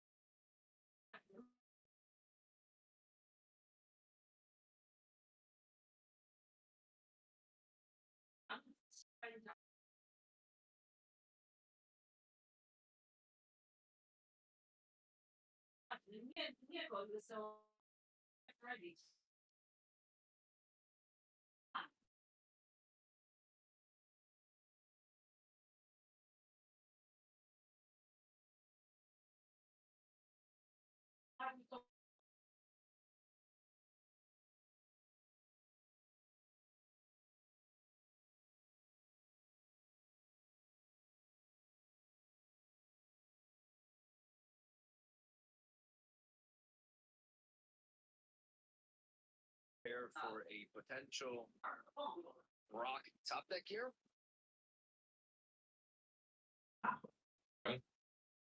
Yeah, this deck definitely wants to go second.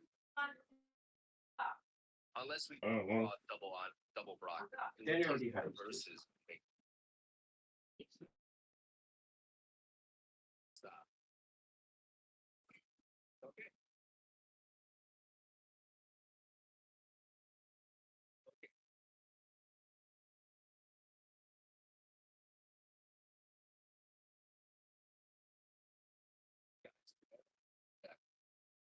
And it's gonna be a Pokemon that puts energy into the something. Ooh. So, guys, how is the constant paranoia? The endless Alive and well. inability to trust strangers. Alive and well. Oh boy, this is going to be a fun second half, isn't it? So, what do you think of the plan now to steal everything from their office? Or at least the information. I mean, hi. Here's the thing. Relevant information, sure. But honestly, this is a bit of an Emily soul read. I think they're friendly. I think so too. But even like in the friendliest of circumstances, you have to take it with a pinch of caution. Oh, for sure. That's always It's Moon's stance with the broker. though I don't find the broker friendly though. He's The neutral at I think the broker best. broker is more is like a neutral force of at nature. best, hostile at worst. Right? I think he's the force of nature more than He is friendly or unfriendly. I think Right? he's He's the neutral, arbiter. and you can use him to your benefit, like I very much do like to. Yeah, Right? exactly. Right? Force of nature, But right? but to call him like good, fuck no. These merchants, I believe, are um they're wealthy merchants, right? They behave in a manner befitting, Yeah, right? yeah. But I don't think they are abusive in the same way the Sylvia family is. I see no No, evidence of that. they're They ambitious, but not abusive. right. And I think they will take they're opportunistic. They'll take what information they can have, and they're forward thinking. If anything, Ayla's behavior put into the context of what we now know sounds almost like she's trying to convince you to be a little bit more kingly, a little bit more of a leadership It does kind of position. feel like that. Like Moon's, like Emily said, and I stand by that kind of statement. Moonsick felt something off with all those pointed questions and all the leadership talk. And the questions about Brian are well stated. Brian's Faye.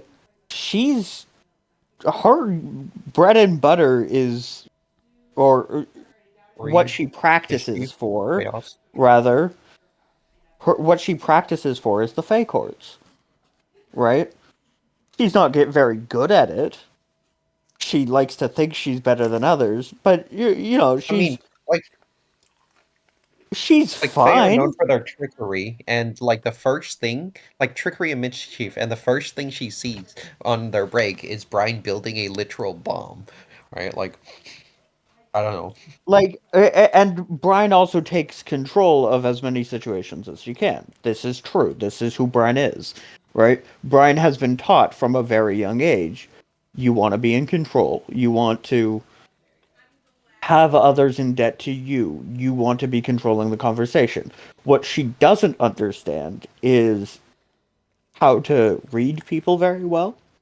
She doesn't she believes other people are too positive, right? She's always on their side. I mean, it's of course she wants to trust these merchants. That's who she is, right? She trusts everybody. That's her problem.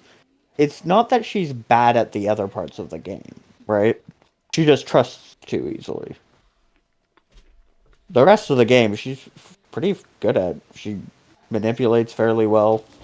She knows when to lie, when to not, when to convince people to her cause. So what you're saying is that Brian is from the Night Court. I mean, the Fey Court and the Night Court are pretty fucking similar. It's a book reference. I have no doubt that the book reference that you're speaking of and the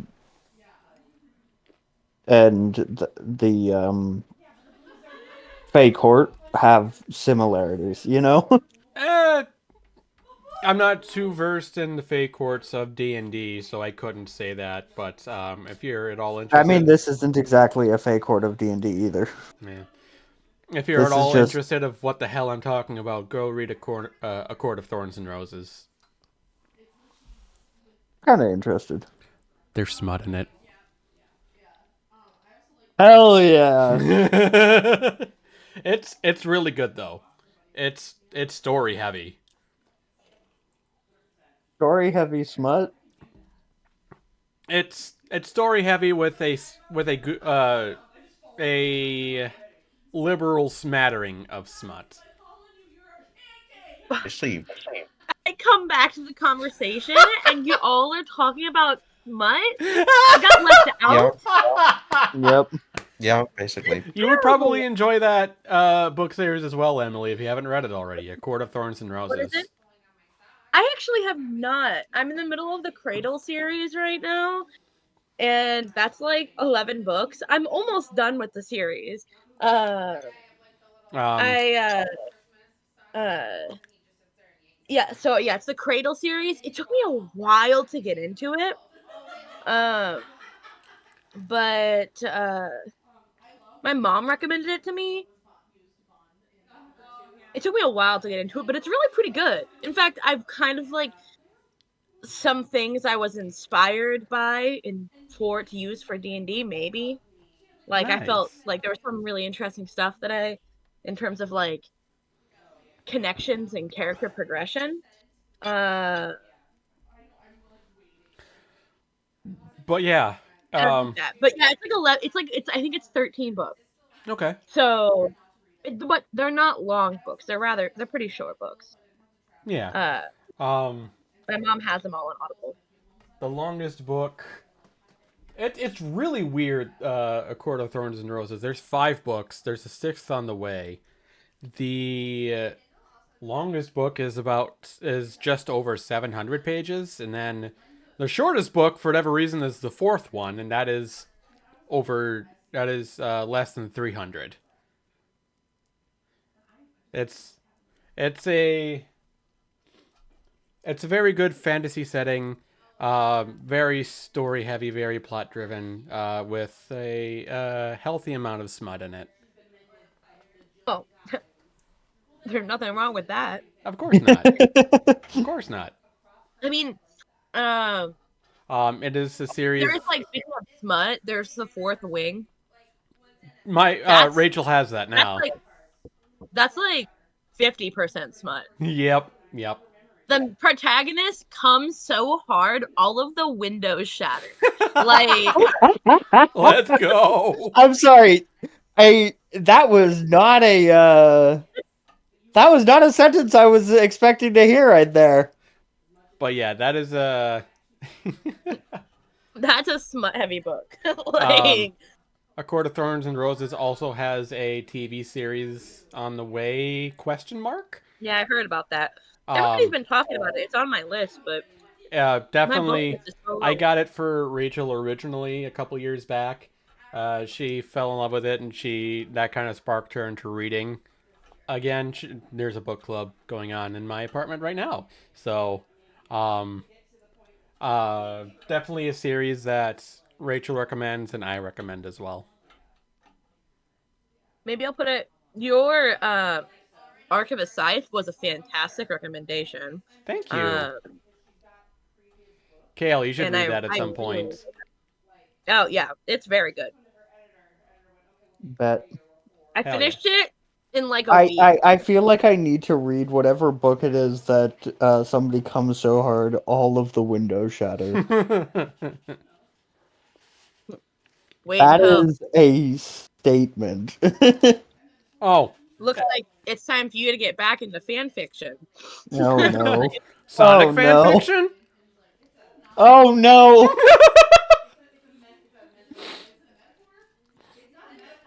If you didn't read Harry Potter fan fiction growing up, you I lost wasn't. a I never read Harry Potter growing up. You I didn't never read watched Potter. Harry Potter growing up. That's like Same. an Team important. No Harry Potter gang. Except Honestly, the I reason enjoy it why now, Harry Rocky. fan fiction is so good is because Harry Potter world is good and the rest of the fucking book sucks. Yeah, so that you can like rewrite your own world, right? Like use the world. Use the world, but like actually make a story about somebody who is Asian that isn't named Cho Chang. Yeah, I mean, like, they did make a video game around it too. That's basically like an entire fan fiction, but like they with a made AAA multiple budget. video games A around it, couple of Rocky. video games. Yeah. No, I mean like the Hogwarts Legacy game. There you go. You have to be specific about that. But That's anyway, like fan fiction, but with a AAA budget. Yeah. triple Truly. A fan True. fiction. Yeah, exactly. Right. Speaking of triple A I mean, fan the entire fiction, Strixhaven set is actually just Harry Potter fan fiction, but in Magic the Gathering. speaking of triple A fan fiction, are we close to time? How is Um, this AAA fan fiction? No, I'm mad at you. What? I'm mad at you for that one. Oh, uh, are we putting that? You can pin it if you want. You're looking subversive and quotable right now. God damn it! Make those funny jokes, okay, subvert my expectations. before we get back into it, I do want to do like a little. What do you guys think? I'm just curious. I wasn't here for like half of the. We are invested. I think most of the tension is generated by our own paranoia, but on the off chance that it isn't and it's totally justified, I think we're kind of screwed. I mean, You're screwed. I am excited to go back to Onkrell and start causing chaos. You what do you mean mean we go get to back take to down a Ankarel? government? You've never been. You don't know where Brian's been. She's been around for, 60 years. Remind me next time you want to shake Moonzik's hand. Moonzik's just going to be like, I don't know where your hands have been. Oh, so many places. You probably don't want to know. No, Brian. Okay, so What? I was just digging up a dragon root earlier. I cannot understand why that growing environment has to be so terrible. something Honestly. about thorian, etc., etc. Yeah, yeah. Huh? Huh? Don't worry. Don't you worry about it. Don't. all right. So you all uh, are following the lead of the butler, uh, and as you guys pass into the dining room through into the main house, going through things, uh, you all three notice that well, not you three, uh, Edward. You notice that the light is off and the door of the office is shut. Oh, Uh, as you all make your way into the the tea room, not the dining room, the tea room. There's um, a fireplace that keeps this dry air, this dry, dropping in temperature, low humidity air. um, keeping the place warm, and uh, Ayla and Mateo sit um, on one of the couches in the room, um, illuminated by the fire.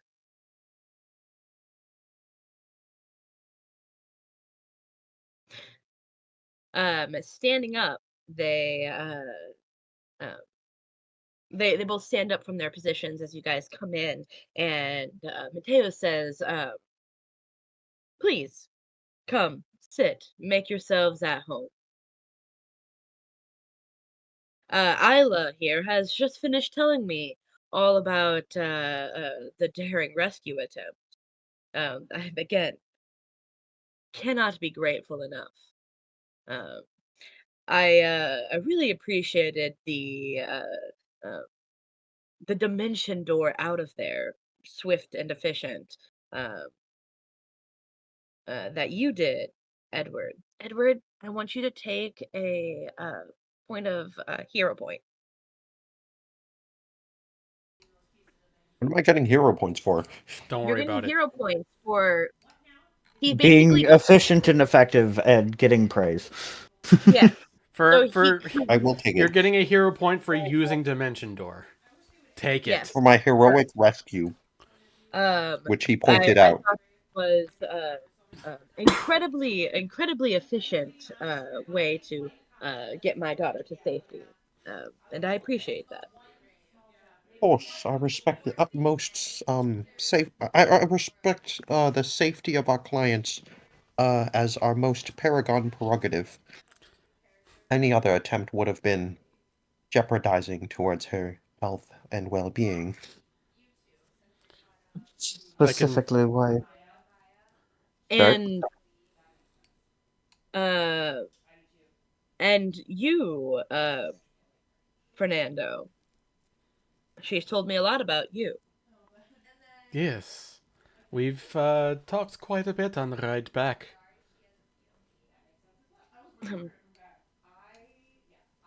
And you all introduce yourselves to us as the Legati Company, correct? You see, Isla kind of begins to smile into her tea as she takes a sip. Yeah, Yeah. part of the Legati company at least. Well, I'm glad that I had the opportunity to meet with you. You saved my daughter, and I believe that you should be justly rewarded for um, for that rescue.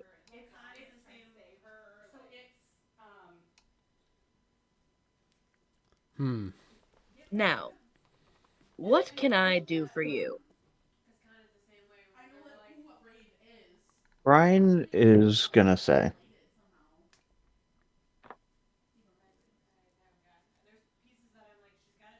I'm.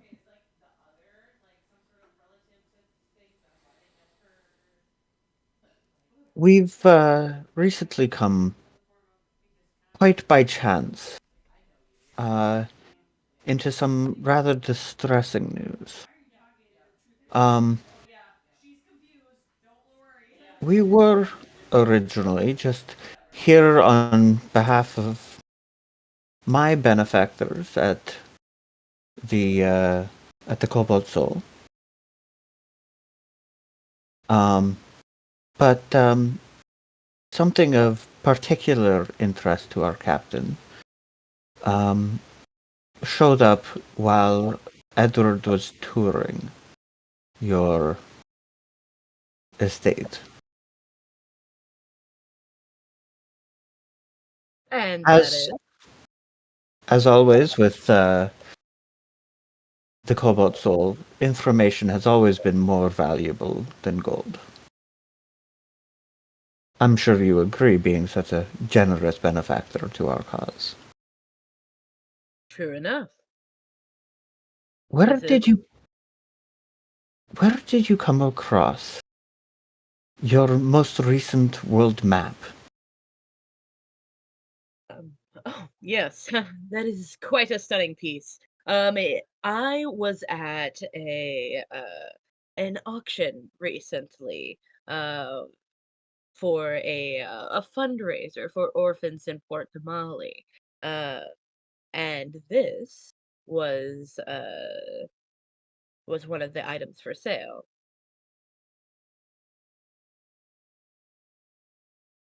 There was something that caught us quite off guard.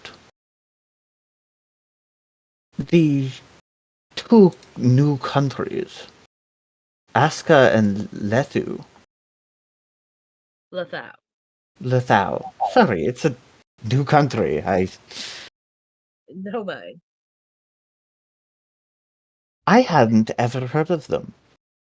In all my readings, in all my contacts. What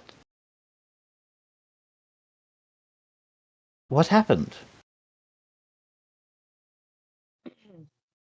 He he looks at you and says, as things, he kind of gives you like in and his eyes kind of narrow down, uh looking at you inquisitively, uh and and says, as I'm sure somebody as well learned as yourself uh is aware, many countries break out into smaller ones, and oftentimes, as politics evolve and tensions rise, and trade happens, there are countries that get larger. As for specifically Aska and Lethal, I did take note of that myself, uh, and he kind of smiles a little bit and says, I assume that that is what happened in their case as well. So then, hmm. You said you had gotten this from an auction.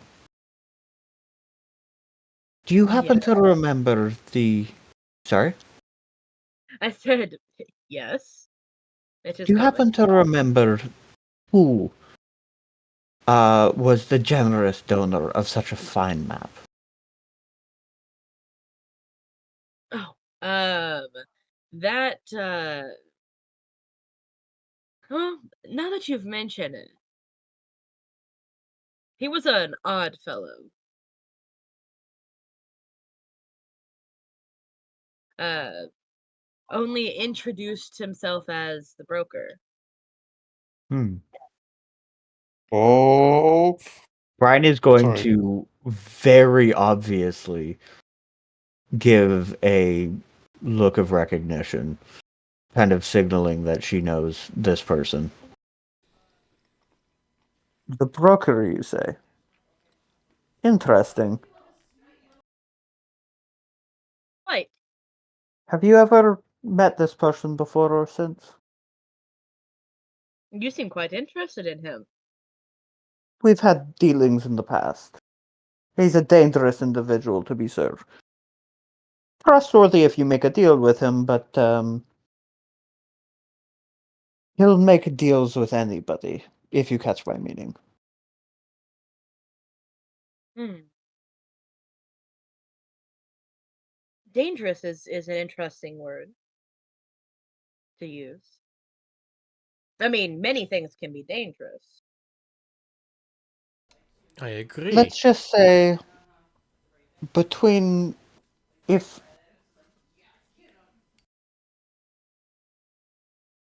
if he was the person who had your daughter and not the troll, you would still not have your daughter, and the Legati company would be dead.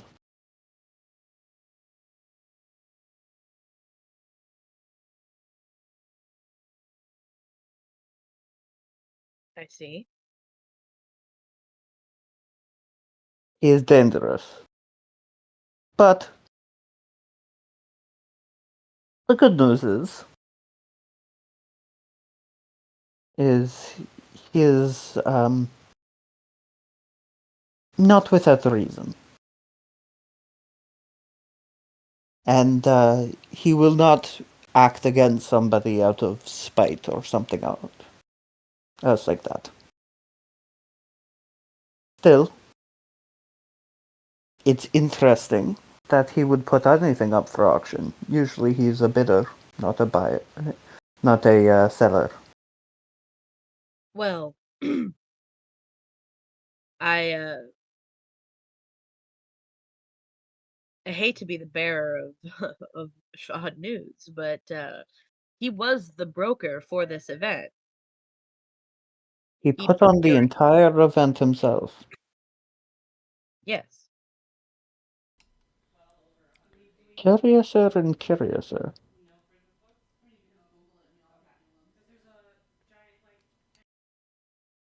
Thank you. I believe that information, as long as it agrees with my friends here, was worth every second of saving your daughter with respects to the generosity that you have shown my benefactors, particularly. Are we in agreement of that?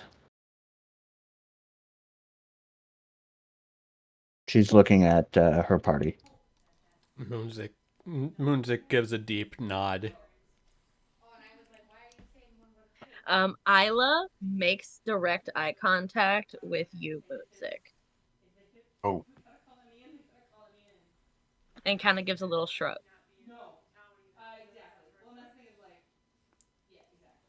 Beyond that, I know that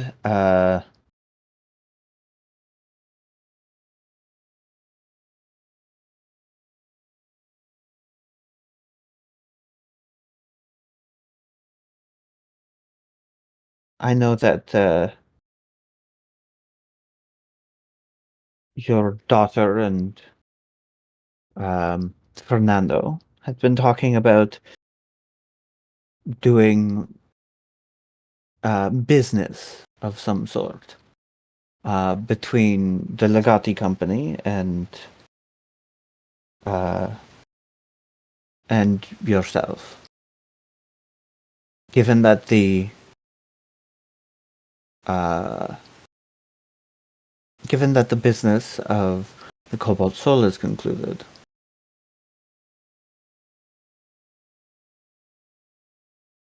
perhaps the Legati company, and she's going to very clearly defer to Fernando here, kind of making a show that her taking control of the conversation was as the Cobalt Soul representative, and as the as we start to speak as the Legati company, she's making a very subtle show, but it's for Ayla's benefit that this is Fernando's hall now. Kind of that partition of power. I see. I see.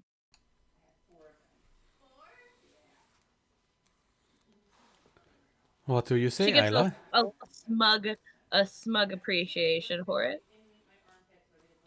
A smug appreciation? Like she's like, all right, Like she's like won the all right. game. No, not that she's necessarily Marley. Cut it out. Not that he's necessarily won the game, but like a I'll hear you out, if that makes sense. So Like, like okay, more of a like pseudo realization, pseudo like appreciation of the attempt of the power recognizes power, right? yes, yep. an appreciation of the fact that politics are being played and Yes, they're not being played poorly. exactly. What do So, you say, Ayla? um, It was all theoretical, but I'm sure you have some ideas. few. Uh, see,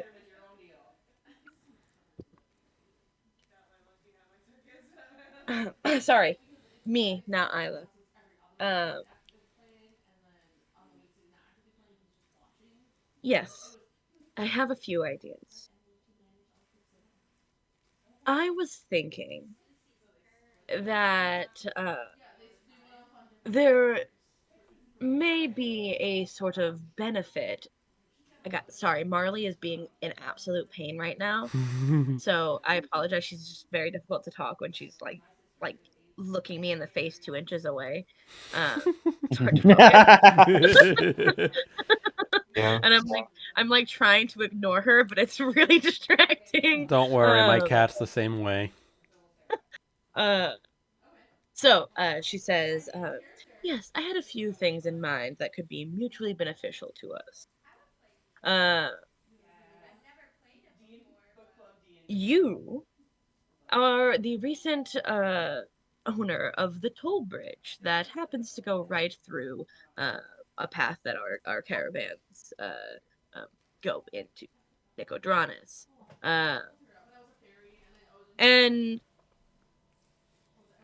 unfortunately, we were outbidded on whether or not toll roads should be installed there, regardless. And thus things went up for sale. All of that to say, I would be interested in opening again this negotiation to you for a mutually beneficial uh, free passage of the toll road Hmm. uh, in exchange for a long term contract on your trading vessel.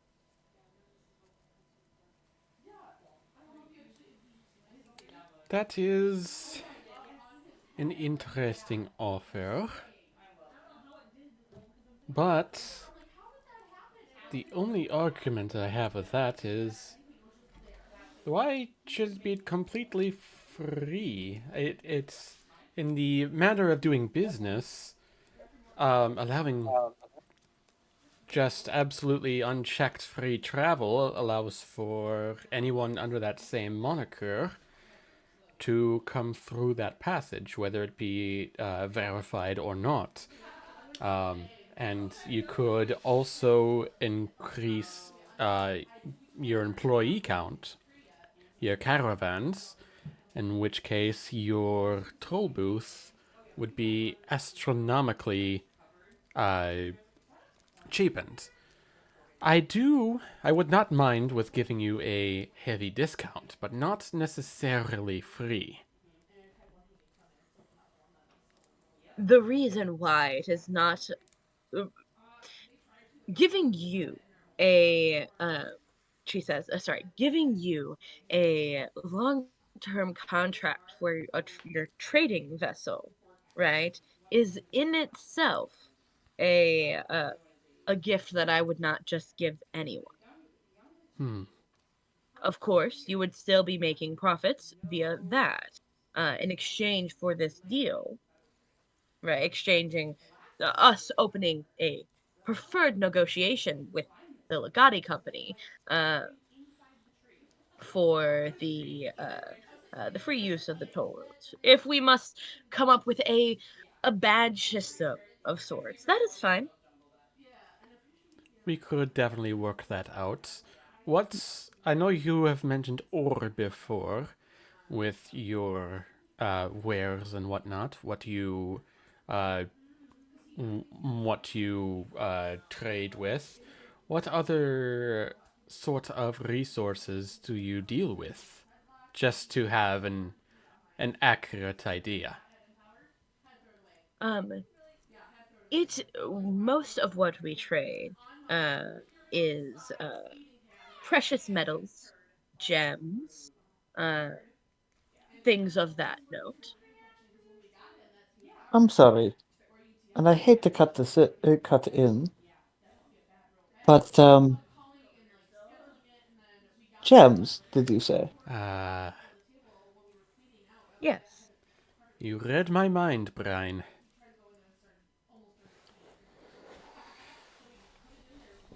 I just wanted to double check. Please excuse me. Yes. Gems, precious metals, even coal. We supply a fair amount of power to Port Zune. What they can't produce themselves, that is. And of course, we've got all in up and down the Menagerie Coast, uh, and all throughout the Morrow Valley. Although, again, uh, that is the scope of our trade.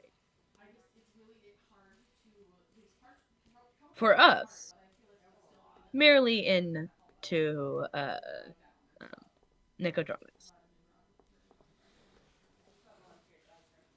Hmm.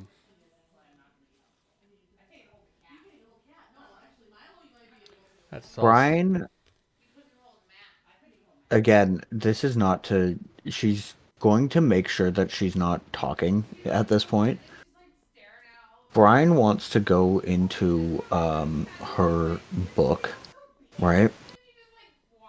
Um, and she's looking. She wants to look into essentially um the potential trade routes and maps. That way, if she's asked for information in this negotiation, she can provide it, but she's going to stay out of the negotiating seat, if that makes sense. Okay. But she wants to have as much information on this area. That way, if called upon, she can help. So she's flurrying through notes. Yeah, Munzik, show us your assertiveness and your ability to negotiate. Yeah, So, place that assertiveness right on the table. Yeah. so we have discussed where your precious metals and your gems come from, and your coal. Um, do you have any specific places that you wish to send them beyond Wildemount, uh, where they might bring you some pretty, where they might bring you a good profit? Beyond Wildemount, I do have my sights on other continents.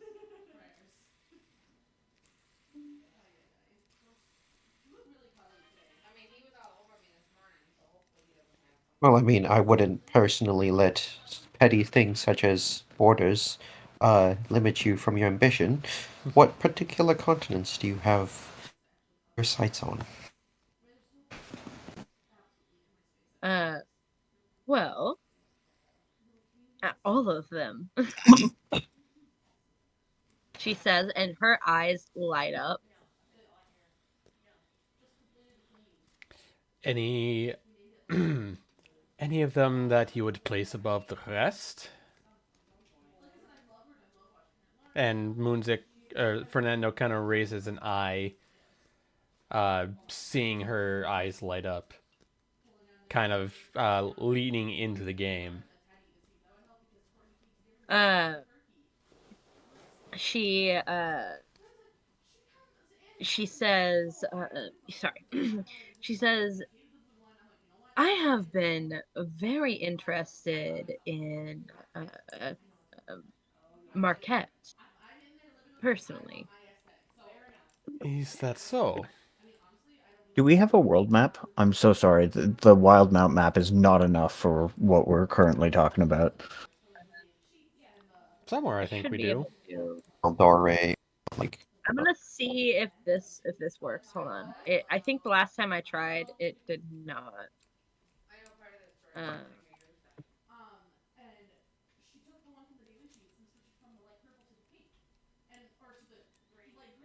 Hold on. Okay, it's uploading. Give it a second. I thought it didn't but work last time.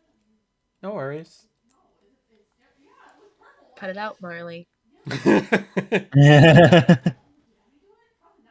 Yep. Cut it out.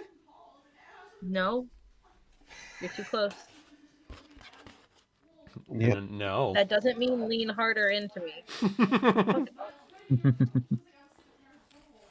Sorry, she is a pain in the ass. I get it. I gotta make this map bigger. Okay. Brian, you're now the host of Intermission. Ask some questions of thoughts of where we currently are to our players. So, You're the host. what do we think on the chances that your nation has already been split up into grisly civil war and nations have come about from it?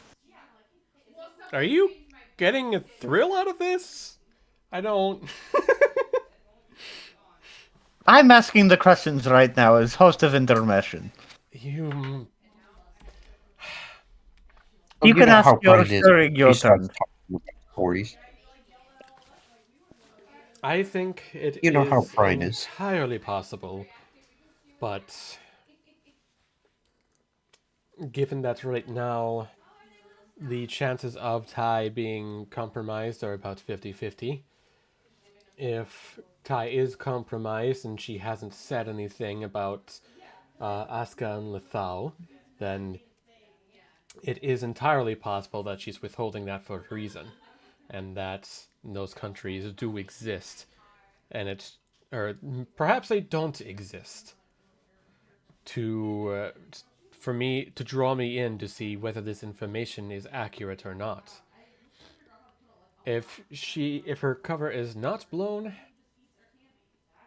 there could be a number of reasons why she withheld this information. It could be, yes, I agree. It could be to uh, keep me from worrying, keep me from making a rash decision. It could also be that maybe such information doesn't need to be said until the time is right.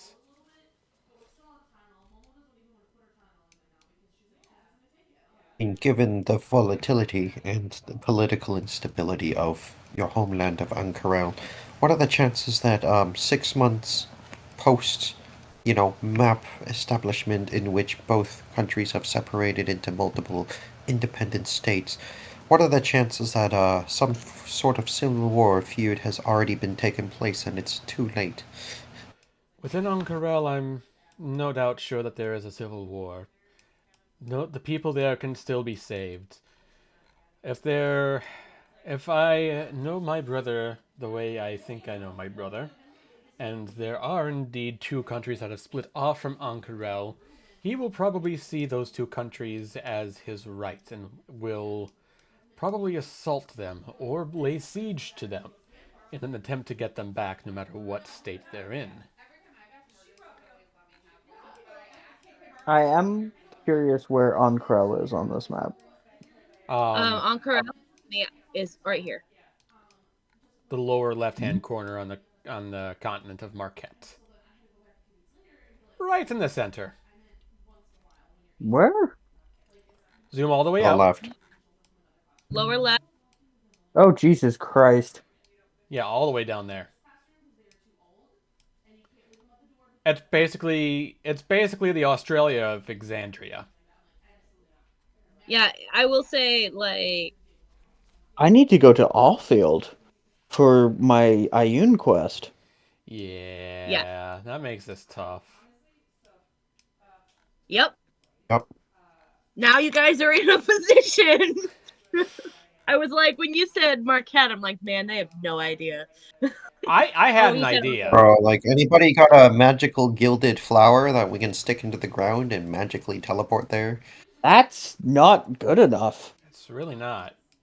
Cause like Because the closest we thing go to Broken Bank, which is we are not that far from Allfield, all things considering. we We should were we got into the Iron Gorge within a day, right?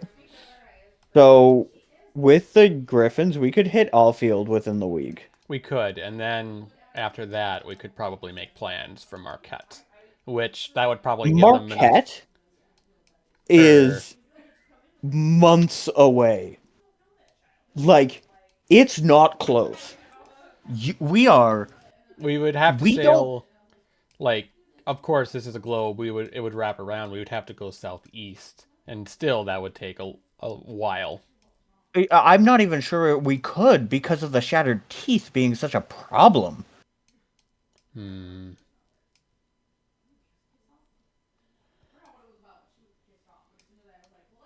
We need, and we can't use the griffins, which is our fastest mode of transport, because that's just too far for them to fly. We need shipping, or we need teleportation. We do have a ship. What if we put our griffins on there and became an aircraft carrier That's kind of what I was for our thinking. griffins? We could also look for airships as well, because those are faster So than. yeah, I would say airships or like our current ship would probably be the most accessible form of transportation. But either way, I don't think If we will be going to if Anchorel they're anytime as soon, if at all.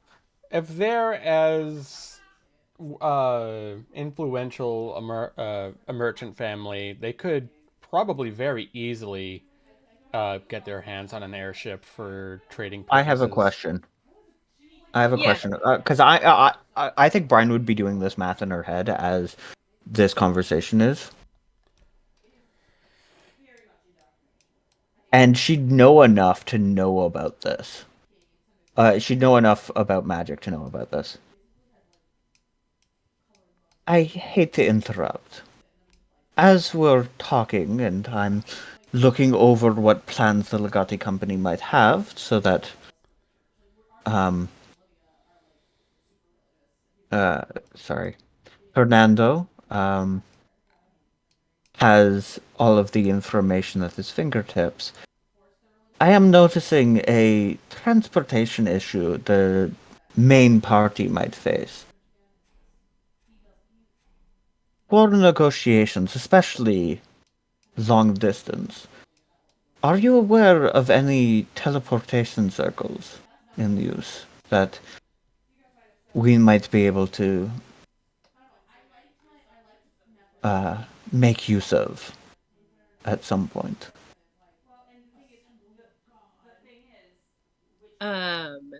And uh excuse me. Uh she says, I mean, that's my scope to Ankara. To my scope to Marquette continent. Our negotiation right now is solely uh about Nicodranus. Unless there's something else that you're wanting to bring up. There may be. Um, we're talking about the shipping contract and a toll gate, sure, but the main party has a quest in Allfield, and um, has pressing matters uh, elsewhere at the end. No matter how I do our limits, we can't do it without our ship. And if our ship is running trade routes, well, I'm sorry, Brian, you seem to be very confused. I'm not contracting you all to go to Marquette for me. I Simply, never mentioned Marquette. she mentioned Marquette. She did. Okay. I am. Okay. Yeah. Nor So, do I. Nor was I suggesting that you were. My issue is that we have to be someplace using our ship, since our griffins cannot make that distance over water. Yet, if our ship is on contract for you, we'll have to find other modes of transportation. Do you see now my conflict? And I was hoping that if this is a conversation that we're having, that you could help with that transportation issue one way or another. And while Brian is voicing her concerns, Moonsick is uh, still looking at. I keep forgetting Finch's name. Mateo. Mateo. I keep scanning Mateo and Ayla's faces to see what their reactions are. Roll me a insight check if she responds to all of it. 12. So, the moment that Ayla had said, Brian, we aren't talking about you being the ones to get a contract with us to go to Marquette. You can see the subtle ways that she is trying to take power from Brian in the conversation. Uh, and I think that you can pick that up, that the power shift has shifted. Uh, with a 12 insight. Yeah. Anyway, uh, and Mateo is stone cold. Uh, and has little to no expression on his face whatsoever. Just letting his daughter talk. Uh, and in response to you, Brian, uh, uh, so you're asking if we know of someone who could supply you an airship? We. I don't believe we have said that. Then I I'm don't think we. confused on what the point of this conversation is. And she looks at Brian. I am asking whether you know or could point us in the direction of those who have access to teleportation circles. We recognize how big of an ask that is. But um, they are absolutely the fastest way to travel to specific locations and not general ones. If you're unable to do that, pointing us towards where we could charter an airship would be fine and all, but it would cut into the profits of whatever deal we made with you so heavily that, well, I wouldn't want to impose such a burden on any negotiations. She takes a moment to consider.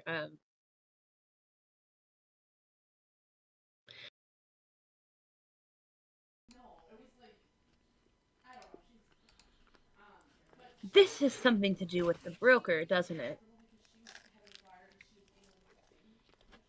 It does. Although, I'm just simply here for logistics. She, Yeah, I know where I, to get. I know. Yes, I know where to get some of those connections. But I do not hand that out freely. What is it that you would ask exactly? Where do you want to go?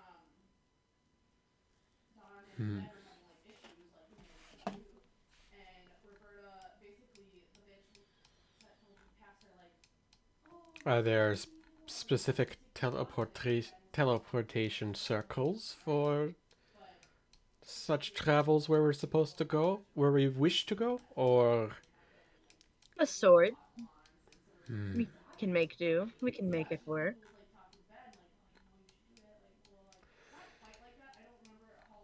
it so happens that we also have our own business in Marquette.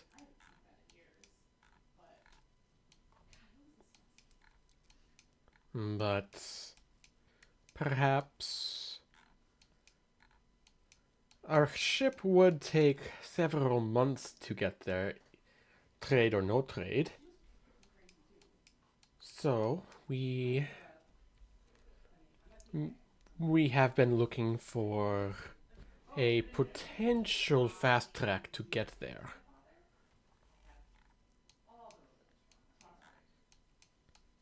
So, Well, as I mentioned before, Fernando, I do happen to be looking for trade negotiations too, Marquette. I do have a way to get there. we It's too far to fly, and not say to, and sailing would take an awfully long time. and precious metals, gems, and ores and whatnot can be quite heavy. How exactly do you propose that they get there?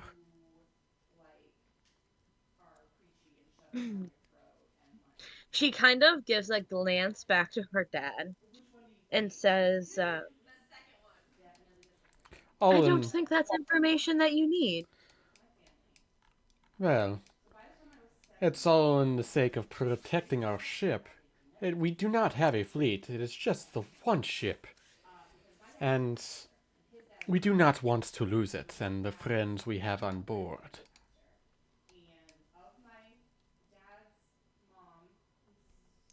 So So any you're inform asking, just to clarify using clear language, you're asking for the negotiation that we had just set up, the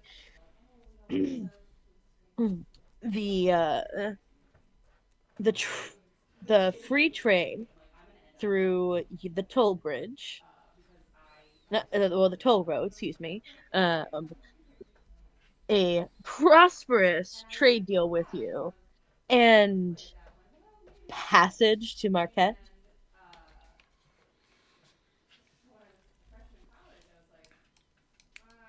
it is heavily in our favor in that regard, but yes.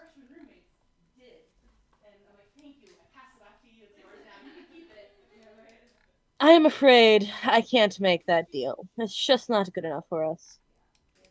Hmm. Hmm. What would be good enough? Allow. I want to sneak in there. Go ahead. I'll allow it. Are you quite sure? You see, as we've previously established the uh with regards to the Cobalt Soul, I know you, your father, and the Legati Company all value information rather highly. It seems to me this deal is mostly fair, with the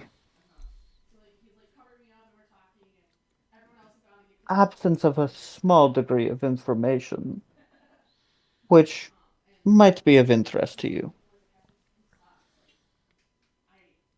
I'd always rather deal with people in good faith than to have so much shrouded in mystery. As I'm sure she kind of looks around, everybody here would agree.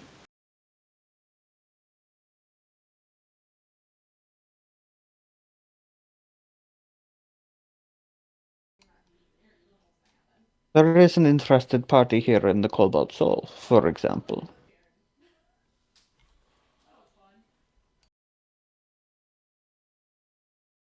And what information are they hoping to exchange for?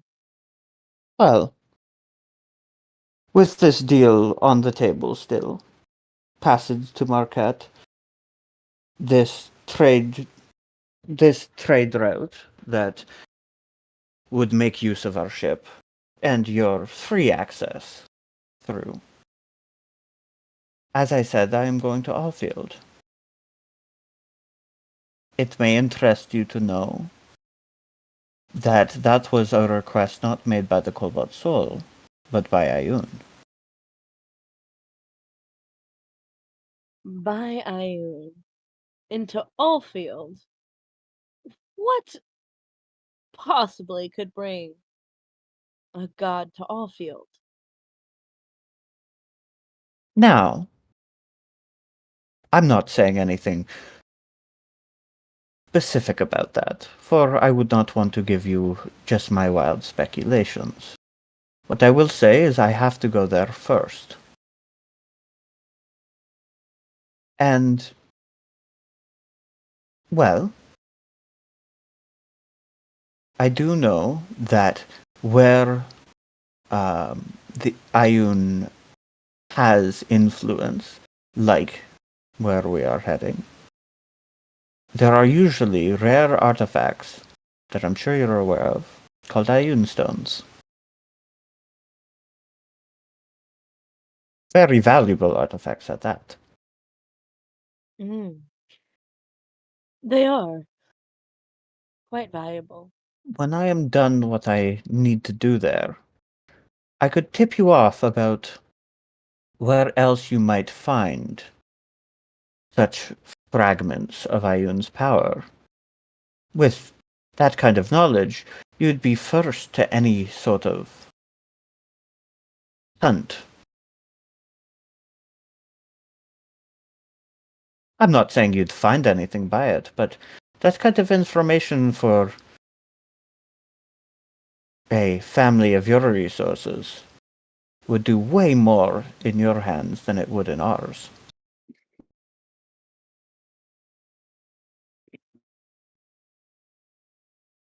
Hmm.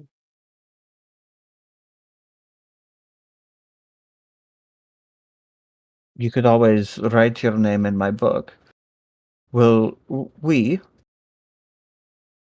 are already working on a form of communication that can work regardless of the distance as a method of figuring out how to deal with the fractured needs of all of our allies. A ship on the water, our party going from here to there on the whims of so many people.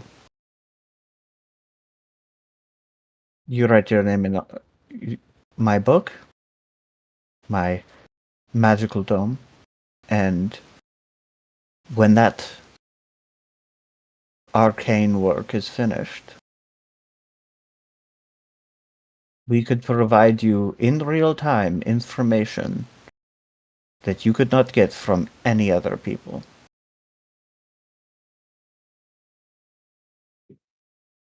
A group of adventurers getting you live information from the other side of the world. You'd be able to react faster than any other merchant on this continent. What say you? She smiles and says, I do believe that that would be amicable. Of course. Again, as long as you're okay with me adding that little bit of my own power to this negotiation. She nods at Fernando.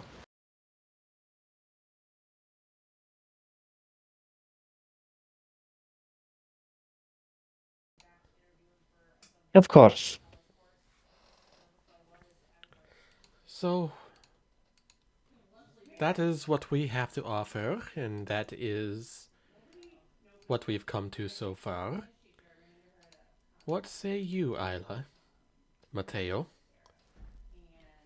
Does this offer... Brian slides over her magical tome to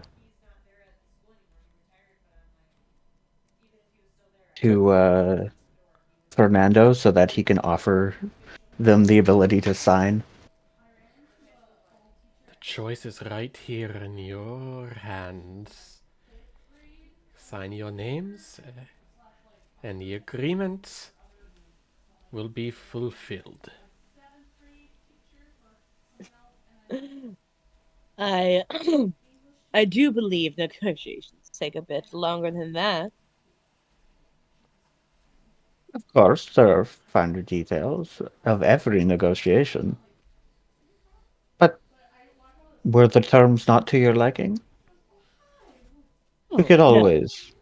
Yes, they are. But we haven't even finished drinking our cup of tea. Brian has already downed her cup of tea like 5 minutes ago. He takes a sip. Very well. Ayla tells me that you all make wine. We do. We take great pride in that. It is late at night. Why don't we celebrate our fortuitous uh, night of negotiation with a sip? Brian? Yeah, just give me a second. I don't carry bottles with me everywhere. I'll just nip Oh, over to the no, no, to Broken Bank. Don't mind me. just a And second. No, as absurd of a statement as that is, she actually can do it, and she's making a point of doing it. okay, okay. Because So, nipping over to Broken Bank is I mean, frankly typically, insane comment. how do you to be fair though, like typically, like this is She like a will And if socially anything, she appropriate thing will to be doing leave the room to deny the to their hospitality of to their our host. confusion, if right? anything, Will this is a good flexing of our power to show exactly what we can do. Yeah, but like this is exactly. like rude. This is like actually rude. Like it's denying our host's Sorry, hospitality. actually, if they offer the wine, I wouldn't do this. yeah, Like because I was trying to say, like, he stands up. Uh, unless you want to. Like, he doesn't have to do this. No, I think it's a cool thing if he was suggesting that we provide the wine.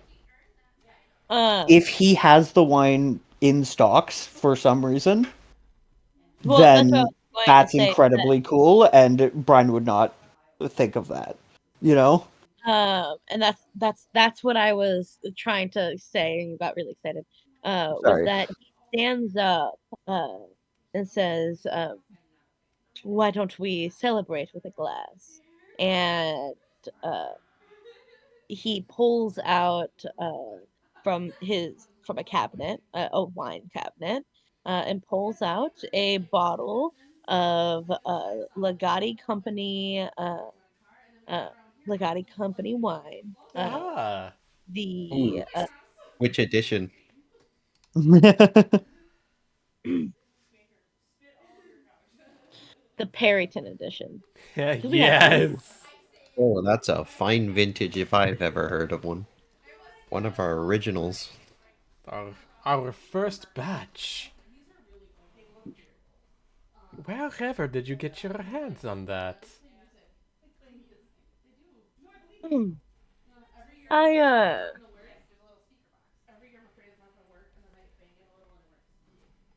I recently acquired some in Phelan. Ah, from an auction as well, I presume. Yes. Well, no, excuse me. No, not from an auction. Not from an auction in Phelan. I was up there for business, and this was a bonus. Ah, very fortuitous for you.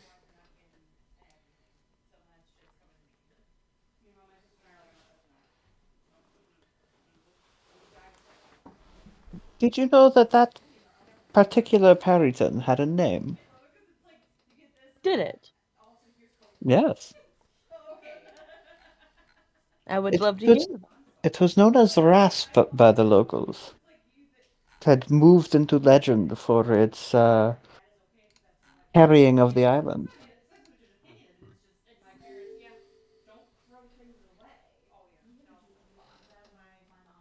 So, in a manner of speaking, the Periton wine is also rasp wine.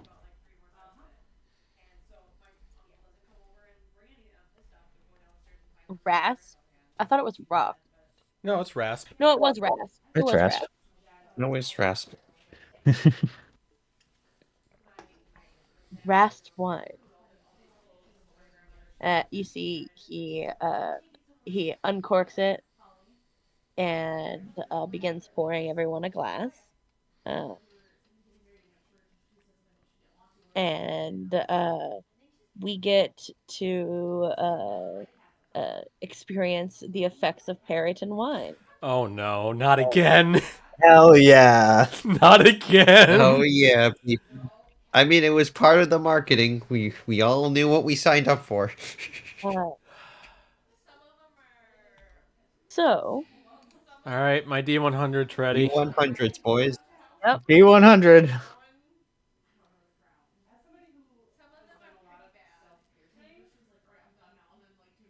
I think, yeah, there you go. Rocky, 47. What do we got? 47. 78. 73. 73. This is hilarious. I don't know if you'll be able to. So each of these effects, are last for 1 hour. So,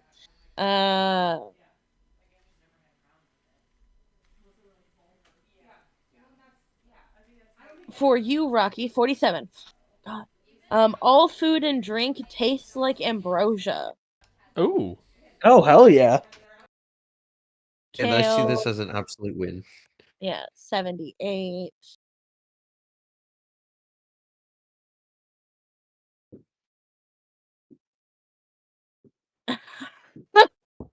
Oh no. Okay. Whenever you tell a lie, you sneeze. Oh, that's Who, me? wonderful. No, that's Brian. Whenever No, you tell a lie, right. you sneeze. And Cameron. That's the said- best. Okay. That's a I don't good know about glass you of guys. wine. I mean, this wine is simply divine. Oh, God. Got that godly aftertaste. Absolutely delectable. What kind So, of sorry, aftertaste is 73. it? I just wanted Peach, to. mulberry, a hint of god sweat. God sweat. Go on, Emily. Sorry, your Oh my God! So I can't fucking read for the life of me. I keep losing where it is. Your eyes. That's so dumb. I'm not gonna do that for you. You want me to roll again? Yes. Okay, that's fine. Because I think we've gotten that one. The ice change with the mood. Yeah. Just. We've gotten that one before. 75. Okay, stop rolling like mid-70s, guys. Stop Like rolling the third 47. mid-70 we've rolled. Yeah. So you so lame. This is so lame. You are ravenously hungry. I don't like that one either. One more Yeah, time. it's so lame. Yeah. Roll again. Tell me the number. Oh my god! Oh my- Stop rolling 6. mid-sevens, We're guys. going with 6. What's 6? Okay, let me scroll back up. Flowers start to grow out of your hair. Oh god, no! Yes. Yep, we're going with 6, guys. You grow flowers So, from your hair. flowers sprout, and I need to roll 2. My shoulders feel tickly all of a sudden. Oh my god! 84. 84 and 13. Yeah, so 84 is you lose your shadow. Is that So benign and boring. That's Yeah. awesome. No, I love that. that's kind of funny though. I mean, technically, if we turned him invisible, he wouldn't have a shadow anyway. Mm, Uh, You know what? How would that work? 13, Ayla's ears turn into cat ears. Oh my god.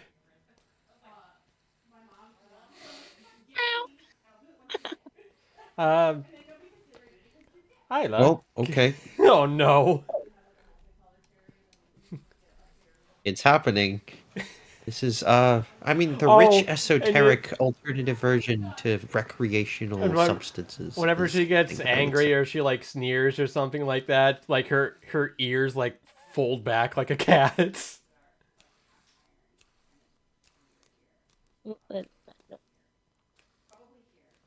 There, she's got really poorly done cat ears. Why, Yep. Ayla, Okay, those there it are is. absolutely beautiful ears you have.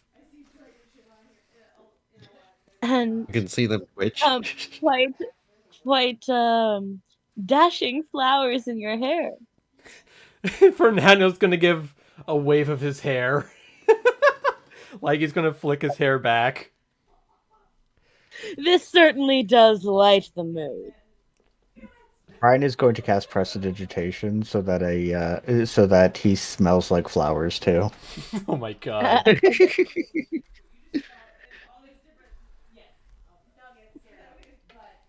And she can do it with a deck of cards, just a benign deck of cards, so it just looks like she's shuffling through cards. Ooh, cool. Yeah. Man, I'm rather happy that we had the chance to meet. This has been wonderful. I agree, Ayla says.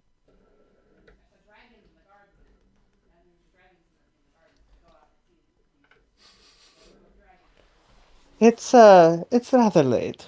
Yes. Yes, it is. All right. Well, Brian is saying this. She's not interrupting whatever moment they're having, right? She's saying this directly to her father as a way of saying, and then she asks, "Could you direct me to where we'll be sleeping?" Kind of like as a way of, if she could get him out of the room and they want to do something, we're out of the way. did my he stands up and like walks with you out. Did my butler not show you where you will be staying?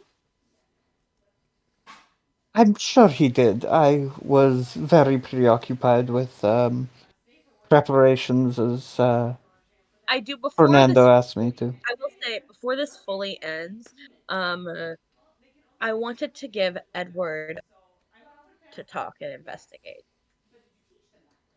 Okay. Because Edward had some questions, and Yeah, I I'm didn't sorry. could have been I was just negotiable. trying to be a good wingman. I know. Edward,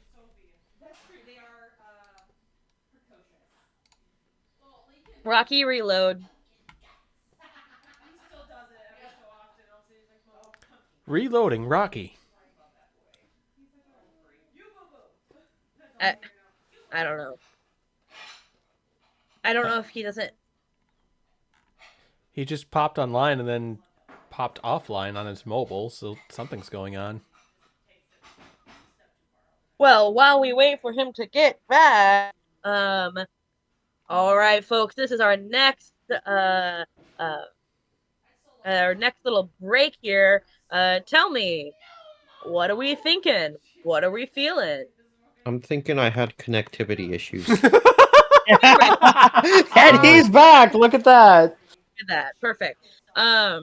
So you had some questions to bring up with uh the Finches,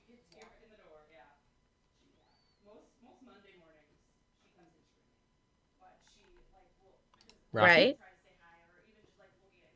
Uh-oh. Oh no.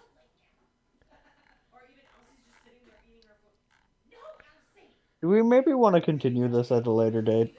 Yeah, that's what I'm thinking. Uh, we can finish that up later.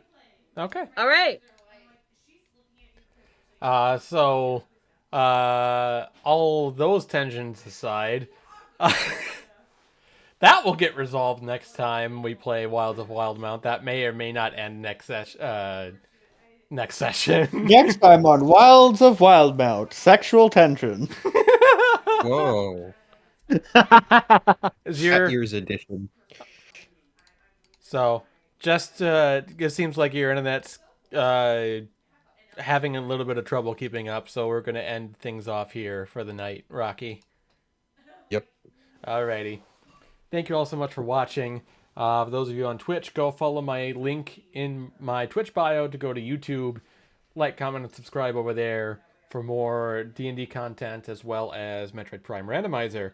Those of you on YouTube, go follow the links in the description below to go follow my Twitch channel, my Facebook page, and Dawn of Time 06's Twitch page. Any views and likes for those respective pages are greatly appreciated, as well as just kind of telling your friends if they like D&D. With that, I thank you all for watching, and you all have a lovely evening. And